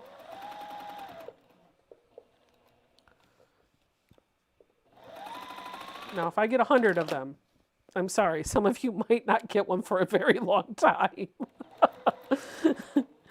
But I will try. And I'm going to echo this one down here too, just because.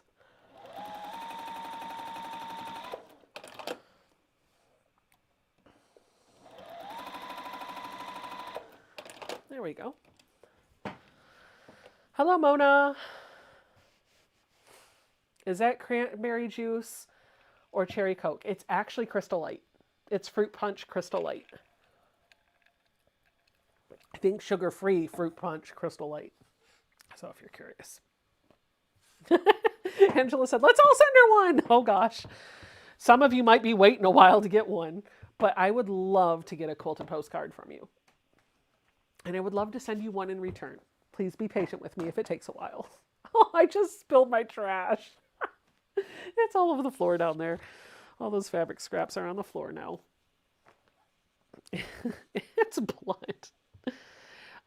Did your mom get all the postcards from QuiltCon? Yes, she did.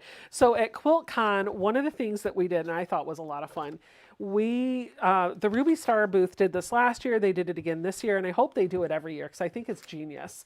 They set up a booth where they have some fun quilted postcards that you can stop by and fill out and mail to a friend or a loved one if you have their address. And if you don't have somebody that you want to mail one to, they have a list of people that have asked for a postcard from QuiltCon, and they have a bunch of labels with everybody with all their addresses on it. And so you can fill out a postcard to a stranger and pick up one of those labels and just put it on the postcard. And so I have made it a point every year that I've gone to QuiltCon to stop and fill out a handful of postcards.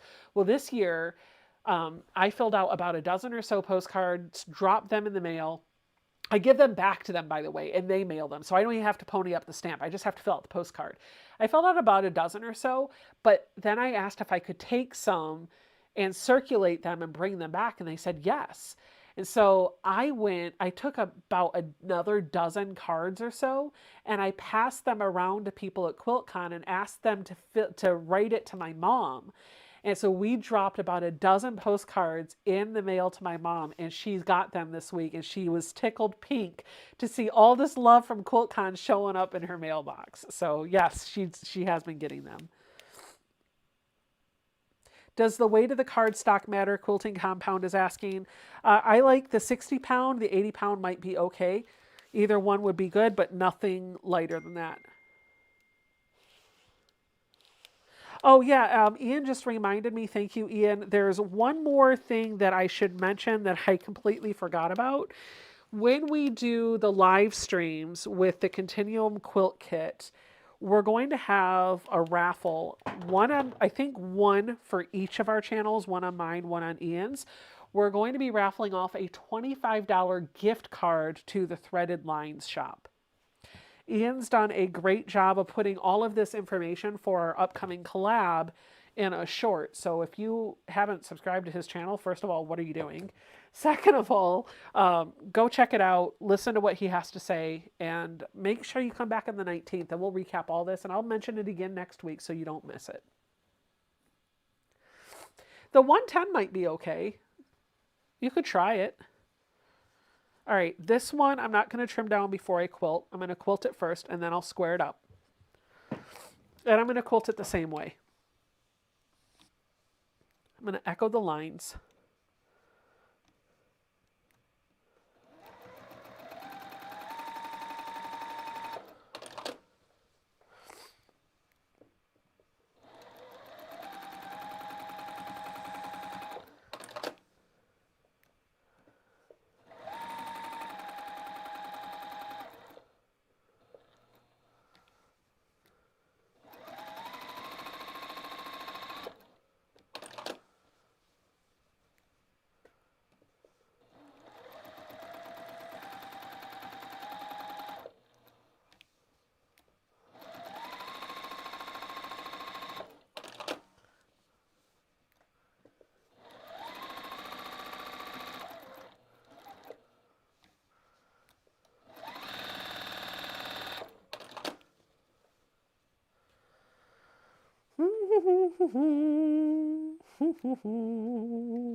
I can feel with my fingers the bulk of where the batting is, and when I get to the point where I no longer have fabric on the batting, that's the part where I'll stop trying to quilt it.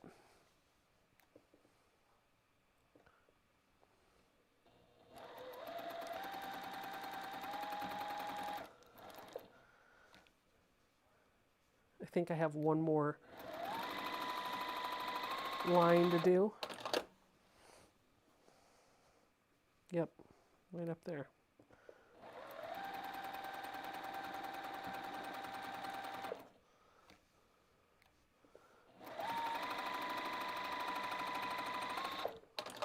Okay, and now I'll clean this up. Jean at Captain Stitches says, sorry, I'm definitely late. Been digging my way out of styrofoam peanuts. Good evening, Becca. Good evening, Jean. Welcome to the live stream. You missed all the fun announcements. You'll have to go back and watch at least the first couple minutes of the beginning to get all of the announcement updates.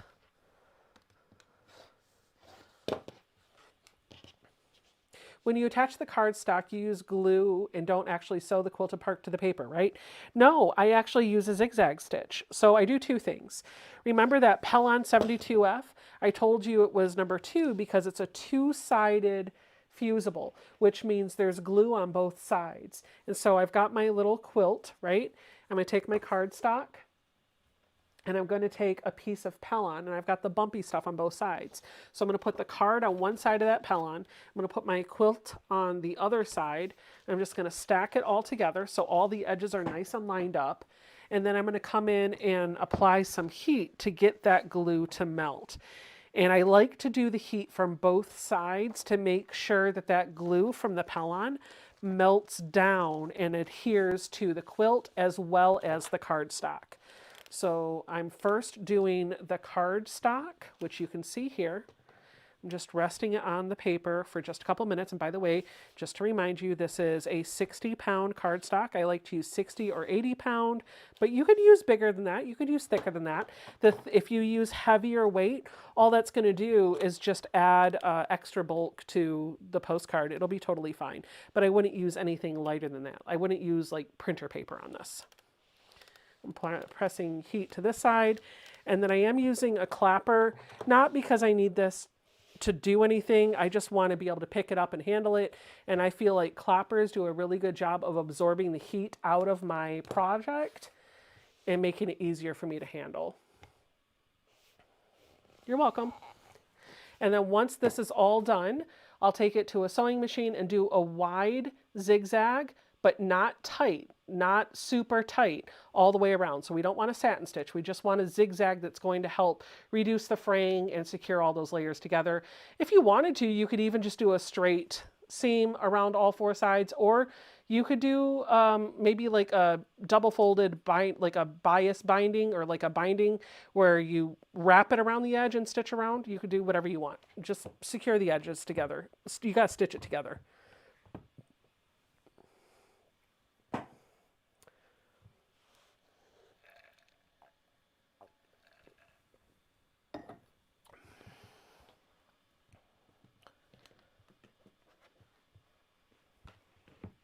I don't know, May, how much in GSM is 60? I have no idea. I can't answer that question. I am so sorry. But maybe somebody in the chat can. Be careful with colored cards, as the color can run into the fabric if it gets damp. Learned that lesson the hard way with EPP. Okay, good deal. Oh, look, these are almost perfectly sized for a 5x7 piece of batting. So I'm going to do each one of these on a postcard, but I'm going to put a small border of one of these fabrics. Maybe this one can be a blue one, and this one could be maybe they'll both be green. I like the green. Yeah, let's do green for both of them. I've got plenty of this. Yeah, let's do that. So I'm going to get 4 postcards out of those 2 orphan blocks. Tiffany's asking if you can use a serger to go around the edges. Maybe. I don't have a serger, so I can't tell you if that's a good idea, but Ian could answer that. To make the border piece to go around all 4 sides, I'm just cutting 1.5-inch strips. This is probably more than I need. In fact, I know it is, but it'll work. I'm going to clean it up when it's all done. And I am going to do this quilt as you go style, by the way. So I've got my orphan block in there, and it's already like I'm going to rip out.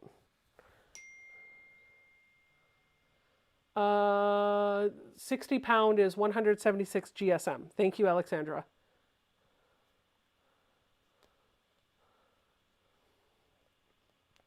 I left some stitching behind on this orphan block that I don't want to be in my postcard. So I'm just plucking those stitches out, plucking out the quilting on it. So about every 5 stitches or so, I'm just popping a seam, and then I'm coming in with my fingers if I can get leverage on it, and I'm gonna, there we go. I'm just gonna pull the thread through. There we go.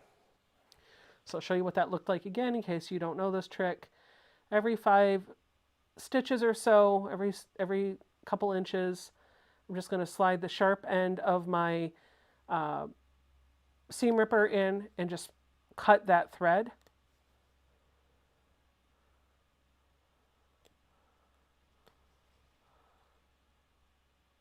Just like this. And then I'll just go in and pluck out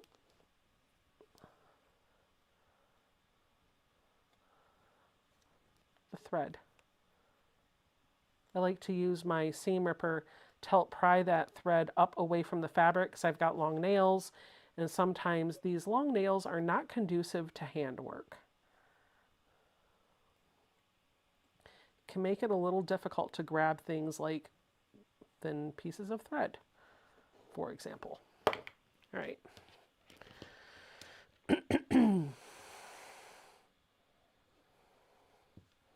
Okay. Let's do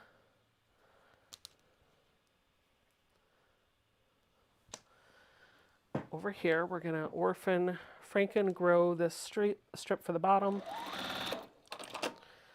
Put that back down to 2. All right. And I'm going to put this along the bottom. I'm going to stitch away from it a bit. Just like this. And I'll flip it over, press it down with my fingers. This is just going to add a nice frame. I'm going to need a couple more pieces of 1.5-inch strips. 1,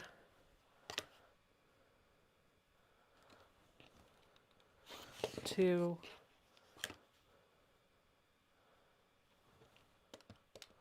3.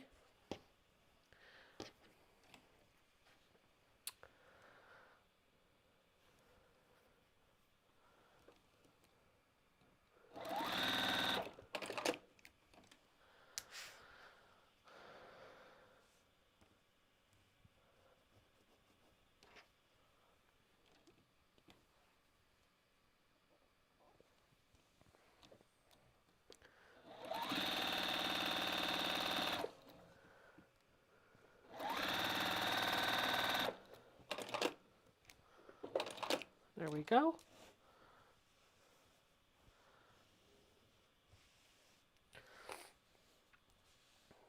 Just like that.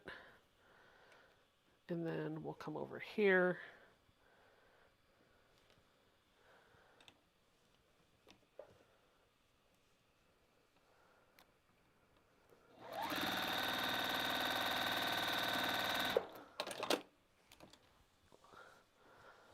Just like that. And then another one over here, like so.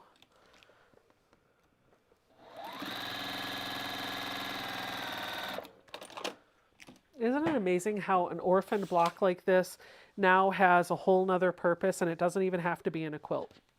And I didn't quilt in the middle here. It's going to be fine. It's just going to feel, it's going to be fine. It doesn't need to be quilted. It's enough to hold the layers together.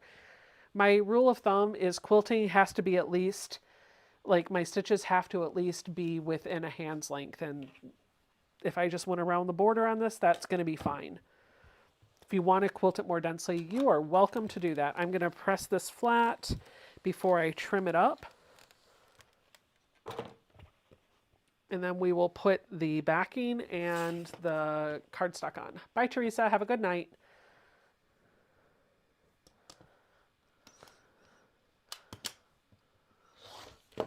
Just like that.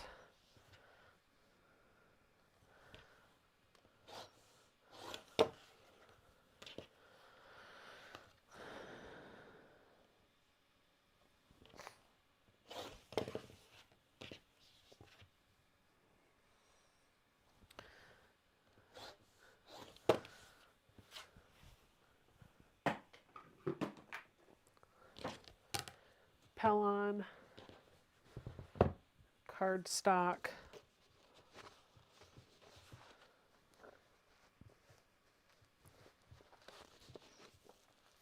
I will tell you, I am finding I like to put the heat on the cardstock side first.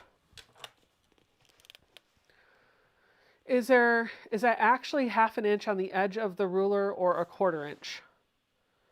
I'm not cutting, I'm not measuring anything. I'm not measuring anything.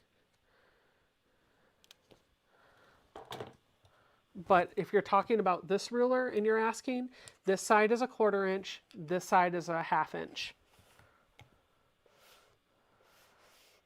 But if you're asking for measurement's sake, there's no measurements. This is, you just do what you want to do, the way you want to do it, and how you want to do it. No pattern, no rules. Just put the fabric on there and sew it. All improv piecing.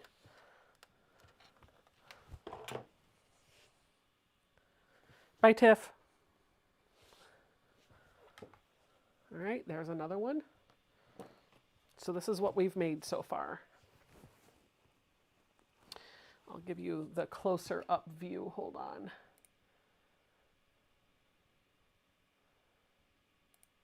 This is what we have made so far. We've got this one, this one, this one, this one, that one, this, and this. And I've got one more to finish, and then I'll have a little stack of quilted postcards that will be here ready for when you guys send me some quilted postcards. That'll be great. It'll be great. I'm going to do a different color border on that one. Let's see. I like the idea of this X's one. But this time I'm going to do a 1 inch. You can come in. Hello. Hello. I'm making quilted postcards. Would you like to see the ones that I made? Sure. I haven't done the finished thing around the outside. I'm just doing some improv piecing, no rules, just sewing the fabric down and building them up so that I have them ready to send out when somebody has a birthday, or I get a nice package from somebody, or somebody sends me one and I want to return one. What do you think? They're cool. I always like the quilted ones. Jason likes the quilted postcards. His friends are impressed with my quilted postcards. One of his friends sent us a Christmas card, and I returned with a quilted postcard. And he was quite impressed. Fred? Oh yeah, did you send one to Fred? Yeah, I sent one to Fred. He was like, "That's great."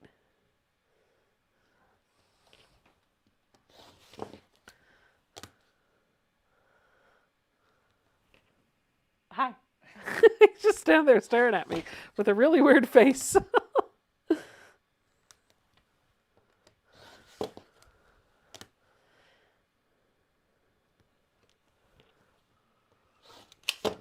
right. So Becca, if I wanted to send you one, should I use, you have New Kids on the Block fabric? Yeah. And why are you not sharing that fabric? Is it leftover bed sheets?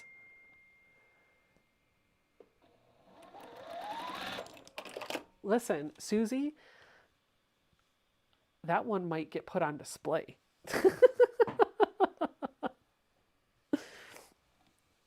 I'm just going to lightly quilt this one spot.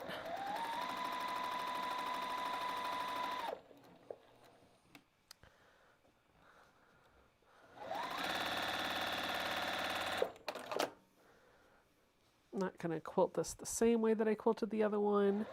But I do want to add a little bit more quilting to this than the last one that I did like this. Okay.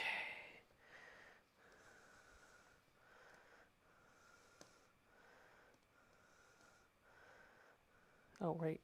Wrong way. Okay, let's see.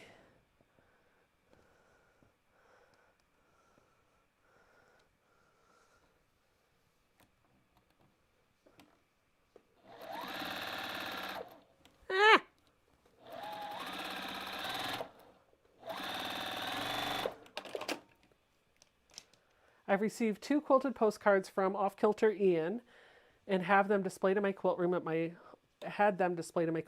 old house. Awesome. Rebecca Quinn said, NKOTB fabric, awesome, right? Fellow blockheads unite. Come on, girls. Let's start a blockhead. You know what? Scratch that. Let's start a boy band quilted postcard exchange. Send them on, girls. Send them on.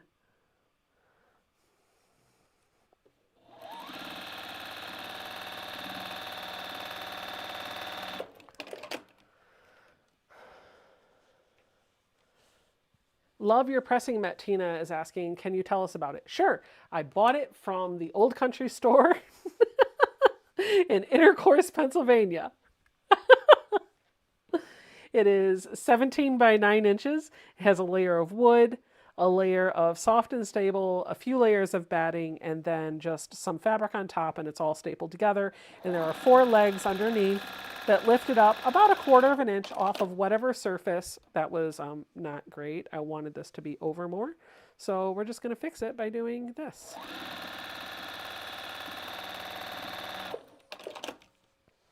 There, that'll be better.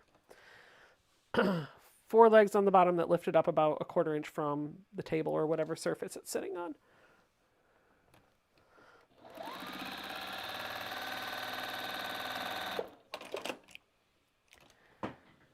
I am a VIP, and you should be green with a little... Okay, VIP is not green, Kathy. That is a channel supporter. If you are green, you are a channel supporter. You'll have a little flower or heart next to your name, and your name will be green. That is separate than the VIP. The VIP membership is on my website, and those two things are not synced up. Either way, both of those groups of lovely individuals financially back the things that I am doing on YouTube. They help support my dream. They help me bring quilty content to you. And so regardless of whether your name is green or you are a member of my website membership, you will have access to sign up for that Zoom 24 hours before the public.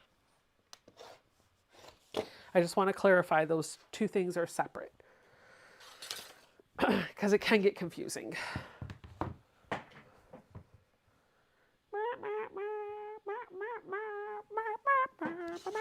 Okay, do you see how these pieces are kind of turned up a little bit? Turned up. I'm just going to stay stitch right along the edge because it's going to be covered up by the zigzag anywhere before I put the cardstock or anything on to hold that fabric down.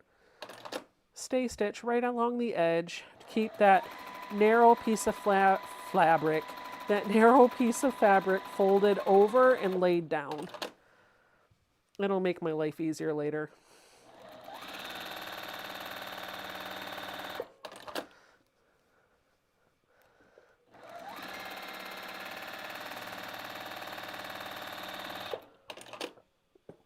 Yeah, I know, it was the wrong camera. I don't even have the 3-way thing up. Thank you. I'll show you what I was talking about. So on this, these narrow bits of fabric were kind of lifted up because there wasn't enough for it to lay over. And so I just went right along the edge of the entire postcard and stitched down. You can maybe see on the back side here, I just did a stay stitch, like a 1/16 of an inch away from the edge. It's going to be covered up by the zigzag when I put it all together, but I did that before I put the pell on and the paper on it. Angela said, 80s baby, NKOTB was our boy band. That's right. So I have to ask you, fellow blockhead, who's your guy? Inquiring minds want to know, who is your guy?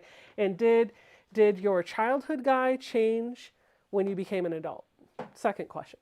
So who is your guy when you were a kid, and who is your guy now? Is it the same or is it different? I need another piece of Helen, so I'm walking over here to get that.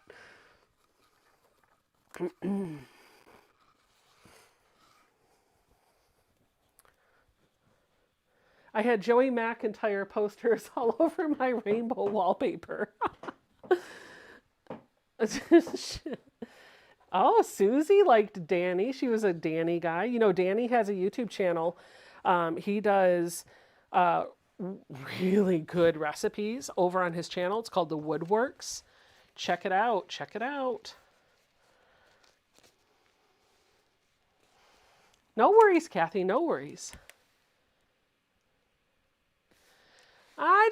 Okay, New Kids on the Block were my boy band. 100%. They were my boy band. They are my boy band. Present tense. However, they were not the original boy band, really. I mean, I feel like there were other boy bands before them, but not the same. Similar, but different. So like, New Edition, they were a boy band. They did the same thing. Same founder, Maurice Starr, right? I feel like the Jackson 5 for a period was a boy band, right? And they were, I don't know if New Edition was as big as New Kids on the Block. I think they were big, but I don't know.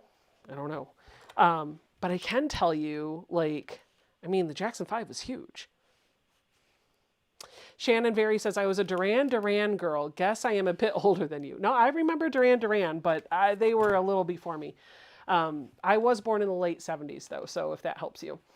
Tanya said, Donnie, then and now. I was not a Donnie girl then, but I am a Donnie girl now, because Donnie is amazing. He's so, oh my God, he's just Next level. He cares, like, he just emanates love, emits love wherever he's at. And I freaking love that.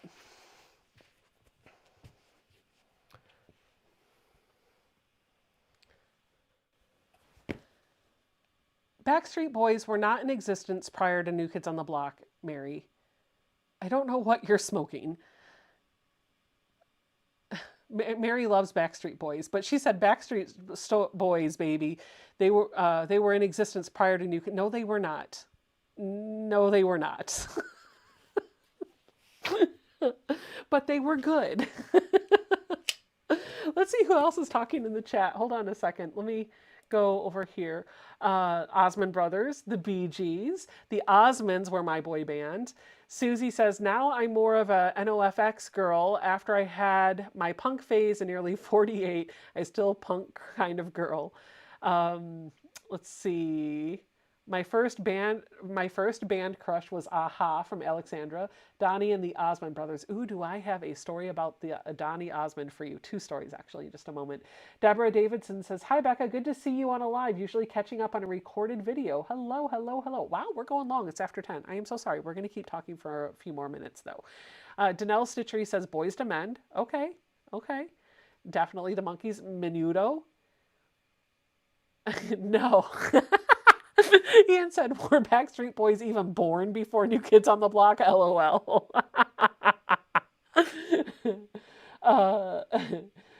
Let's see. Joan says, so Becca, my husband says that the legs under your pressing mat are feet, not legs.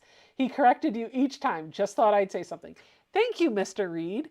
I have 4 feet on my pressing board. Angela says it was funny seeing Donnie on a Masked Singer, and even his own wife didn't know who it was. You know, I watched that clip over and over again, and I get such a giggle out of it. I didn't know who it was either, though it totally, like, the clue packages, so when he was Clue-to-Doodle-Doo, I had no clue it was him. I didn't pick up on it at all.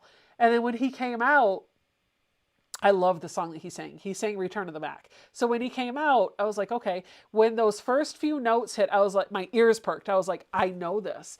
But it's hard when you're watching The Masked Singer because you don't know if you know him because you know the song or you know the voice. And in this case, I knew both, but I knew that the voice that was singing was not the voice that sang that song, but I knew the voice and I didn't know where to put it. However, when he turned around and started shaking his tush and dancing, I was like, okay. I'll be honest with you. I did not know that it was, like, I knew it was Donnie when I saw the clip, but I do not think I would have picked up on it being Donnie at all. But I already knew that he was on it because I watched Masked Singer like after the season is over and then I binge watch all the episodes. And in this particular case, like, it had been all over social media. There was no way to miss it. I think I had started watching that season while it was still active, though. So I didn't know it was Donnie until we got towards the end, right, like the last couple episodes. So something like that, whatever. Anyway, I didn't pick up on it. However, you know, like, that was his wife. Like, Jenny, what are you doing? Anyway, Angela says, I love John's house rehab show. Yep, it's good. It's good. Alexandra says, I like watching Donnie in the Blue Buds show. Yes. Donnell said Donnie was her favorite. Donnie Osmond was Linny's favorite. Donnie then and now I love to sew said. I think I got all those questions answered. I'm going to go back down. I knew it was Donnie Osmond the minute he sang. Oh, I missed Donnie. Oh, yeah. So the Donnie Osmond story. 2 stories for you. The first one, I'm in my 20s and my ex had an aunt that treated everybody to go see Joseph and the Amazing Technicolor Dreamcoat. And her daughter was 10 years or so older than me. And we showed up to see it and she was super excited because Donnie Osmond was going to be playing Joseph. So we're sitting there and all of a sudden they come over the house speaker and say that the role of Joseph in tonight's program would be played by somebody else. And I don't remember who they mentioned. He was really good, but it wasn't Donnie Osmond. And the look of pure despair on her face was so sad. She was so excited to see Donnie Osmond, and then all of a sudden they just pulled him out from in front of her and he wasn't going to be on stage. So that's the first thing. The second story I have about Donnie Osmond, you guys, there is a TV show that that two of the Jonas brothers do. Frankie Jonas, who I think now goes by Francis or something Jonas, but yeah, back when the Jonas brothers were big, there's 3 Jonas brothers in the Jonas brothers group, and there's a 4th brother who's younger and was not in the group, so everybody called him the bonus Jonas. Well, 2 of the brothers, one of them being the bonus Jonas, do this show. I can't remember what it's called, but it's basic. I think it's called like Claim to Fame. There's been 2 seasons of it. The first season it was okay. I watched both of them. I liked the second season better. But the second season, you guys, I'm so proud of myself because the whole pitch of the show is that you are on the show because you have a relative that is a celebrity.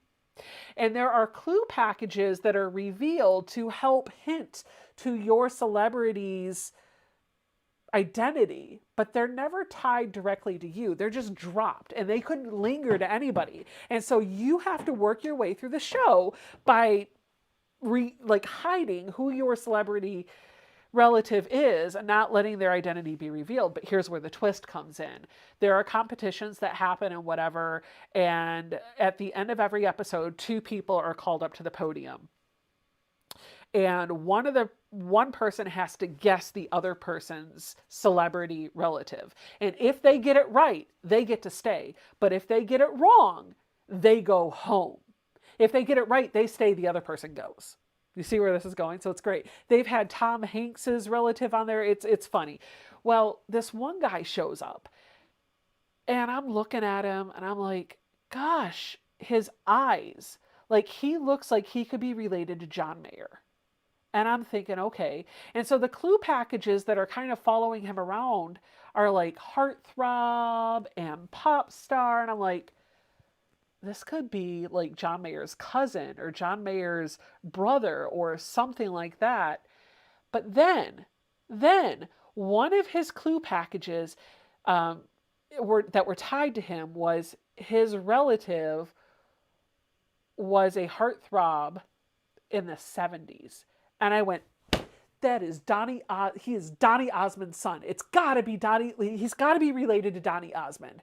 And the only thing holding me back from that was, and I was watching this, like not binge watching it, like I was watching it as the episodes are coming out. So there was no spoilers to see online. But the only thing that was holding me back from that was he looked really young. This guy looked like he was in his late 20s, early 30s. And I was thinking Donnie Osmond's kids would probably be like in their 40s or something, right? And so I was like, that can't be it. It can't be him. But then one day I was like, I wonder how many kids does Donnie Osmond have and how old are they? And I Googled it. Y'all, it was the dude. It was his youngest son that was on there and nobody got it. Nobody got it. Maybe like towards the end they did because I don't think he won. But he got called up on that podium and people were trying to guess his celebrity multiple times, like 3 different times, and they didn't get it 3 times. One person was like, I think your celebrity's Elvis. I was like, does he look like that? No, come on. So by the time that he's like, after the first time he got called up there, I had figured it out. I had sleuthed my way through it. I knew it was Donnie Osmond's son. And so I was yelling at the TV every single time. I was like, it's Donnie Osmond's son. Because, by the way, he has 5 sons or 5 kids. And the youngest one is pretty young. So there you go. It was his youngest son. Elton John was another guest. Yes. Like, I was like, what are you smoking? Elton John, come on. I saw both seasons. I love Claim to Fame. Yes. Hello, Tony. Looks like there's been some new posts going up on. Okay, let's take a look at the Facebook friends group and then we'll call it a night. Let's see what you guys have been working on while I've been over here just talking away and making postcards. So we're going to refresh the screen. That was so funny. It was just great. By the way, if you're in the Facebook group, this is the pinned post up here that has all the details for the Continuum Sew Along that we're going to be doing. And as I mentioned, later this weekend, we'll put out the details for the Zoom sign up. Channel supporters, which are people who have their name in green, and VIP members, which is a membership program on sewbecca.com, are going to get a 24-hour jump to that Zoom sign up. So if you want to guarantee your spot, sign up here or over on my website. Angela said, yes, the best part of Friday night. Holly says, I just wanted to share this with all of you that are admiring Becca's cutting board and mat. Oh, this is a good idea. You can make one with some batting and a repurposed, aka old, LOL, cutting board. Mine doesn't have feet, not legs, but I know they can be purchased. And that way you can recover it when the mood strikes you or the fabric gets all gross. Yes, I do recover mine frequently, but this would be great because it looks like instead of stapling it down, although you could staple it down, you could also just slide on a slip cover over top of that. Holly also says, I'm not super productive sewing this week. I'm getting ready for our trip to Florida to bring home the in-laws' car. They are Canadian snowbirds. I got my March block done for the 2024 temperature quilt with the Fabric Patch Ladies and my Wonder Fills Birdwatcher block of the month number 2. Susie says, my faux leather Hemingway pouches I made this week and the 2 postcards I made tonight. Look at you doing improv piecing on a postcard. And I spiced some tulip pink fabric in one of those. Love it. Polly says, Pixel Rose by Riley Blake design a quilt for a new granddaughter to arrive around Mother's Day. OMG, that's gorgeous. Kathy says, working on my rail fence and have my helper Maisie. So here is the fabric that she's going to use on her rail fence. And here is her helper Maisie. Oh, how cute. Katie says, I am so ecstatically pleased with how well the fantastically, exceptionally, outstandingly awesome quilting enhanced the quilt. Thank you so much, Christine Michelle, for getting so creative with the quilting. You rock. No, it seems I didn't take a photo of the back, so I'll have to do that tomorrow. I'll add it when I've done that. So this is the quilt that Katie is extremely proud of. Let's zoom in and you can see a bit of the quilting. It's not going to pop everywhere. It looks like she used some thread that's going to blend in, but you can see the swirls in the night sky. And then she did some fun quilting in the geometric shapes. Just this diamond piece, it looks like she quilted all of them that way in coordinating thread color. Very cool. Very pretty, Katie. Terry says, I finished repainting and rebuilding this machine that came to me with many missing parts. I used Morph green/purple color shift paint. Enjoyed doing this, but I'm glad this one is over. She sews like a dream, so quiet and smooth, and thank you for letting me share. You guys, if you don't know, So Terry does have a YouTube channel where she is sharing some of her restoration videos. So if you're curious and seeing the process that she uses to paint these and rebuild them, go check out her channel. Katrina says, tilted gifts from the Open Gate 12 Days of Christmas and a baby quilt from Fat Quarter Shop, free pattern for another baby shower at church. Oh, that looks like an easy quilt to make.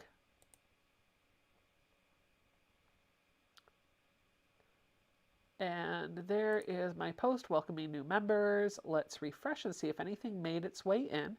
Susan said, the top 4 rows are done on my summer moon quilt. I still have 5 rows to sew. Oh, wow. Look at all those beautiful blocks. I love a sampler quilt. Thank you, Ian, for dropping the channel link. Juanita Hale says, I just finished my London Liberty fabric pillows. Wonderful. Let's just approve these folks so they can post while we're looking at what's in there.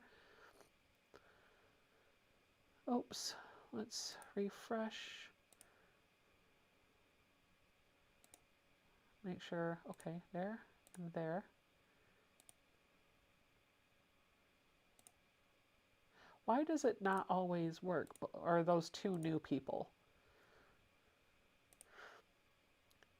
No, it's not working.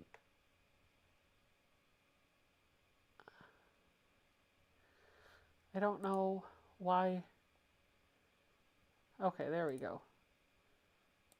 Maybe it just was cached. Okay, let's get back to the posts. Wow, Shannon says, I'm working on a quilt for my son and future daughter-in-law's stag and doe. Aw.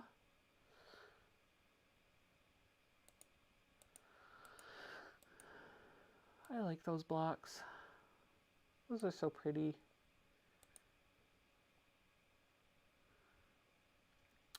And we're back to that. And this one, we did not see this. Danelle said, listening with my earbuds while playing a dinosaur game with the family. Way to multitask, Danelle. Oh, yeah, by the way, the weekend of the 21st, I'm going to be all over YouTube because I will be live here and then on Friday night, and then Saturday we'll be on a Zoom, and then Sunday at 10 a.m. I will be with Danelle for an hour or so, and then in the afternoon I will be on Ian's channel for a couple hours. So I'm going to be everywhere that weekend, just so you know. Christine says nothing, but posted this picture. Beautiful.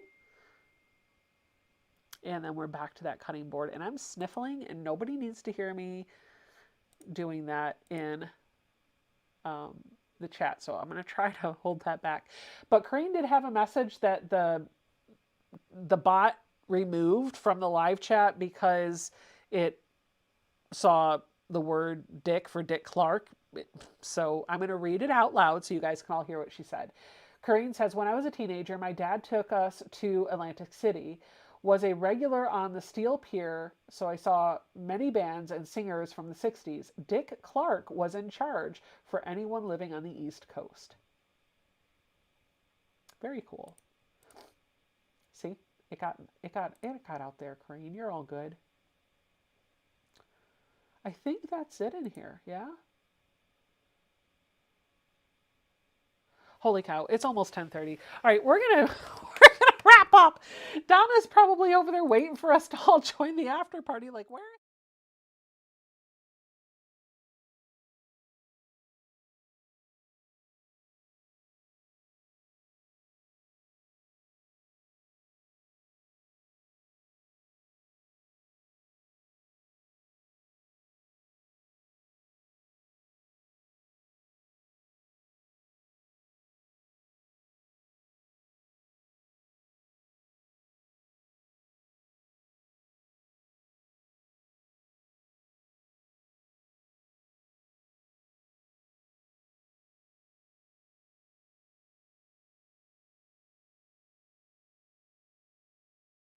I have no idea what just happened. I am so sorry. How long was I on that other screen? I was on blank screen for how long? And I'm sitting here talking to you guys. Oh my gosh, I am so sorry. Yeah, I'm back. I'm back. I have no idea why that happened. I'm looking. So I clicked over onto my browser to see to get Donna's live stream URL, but it looks like she's not live tonight. So I'm guessing she didn't go live, and I don't have a live to dump you to. So there's no after party there. However, it looks like the brothers are live with a D-Stash fabric sale. So let's see.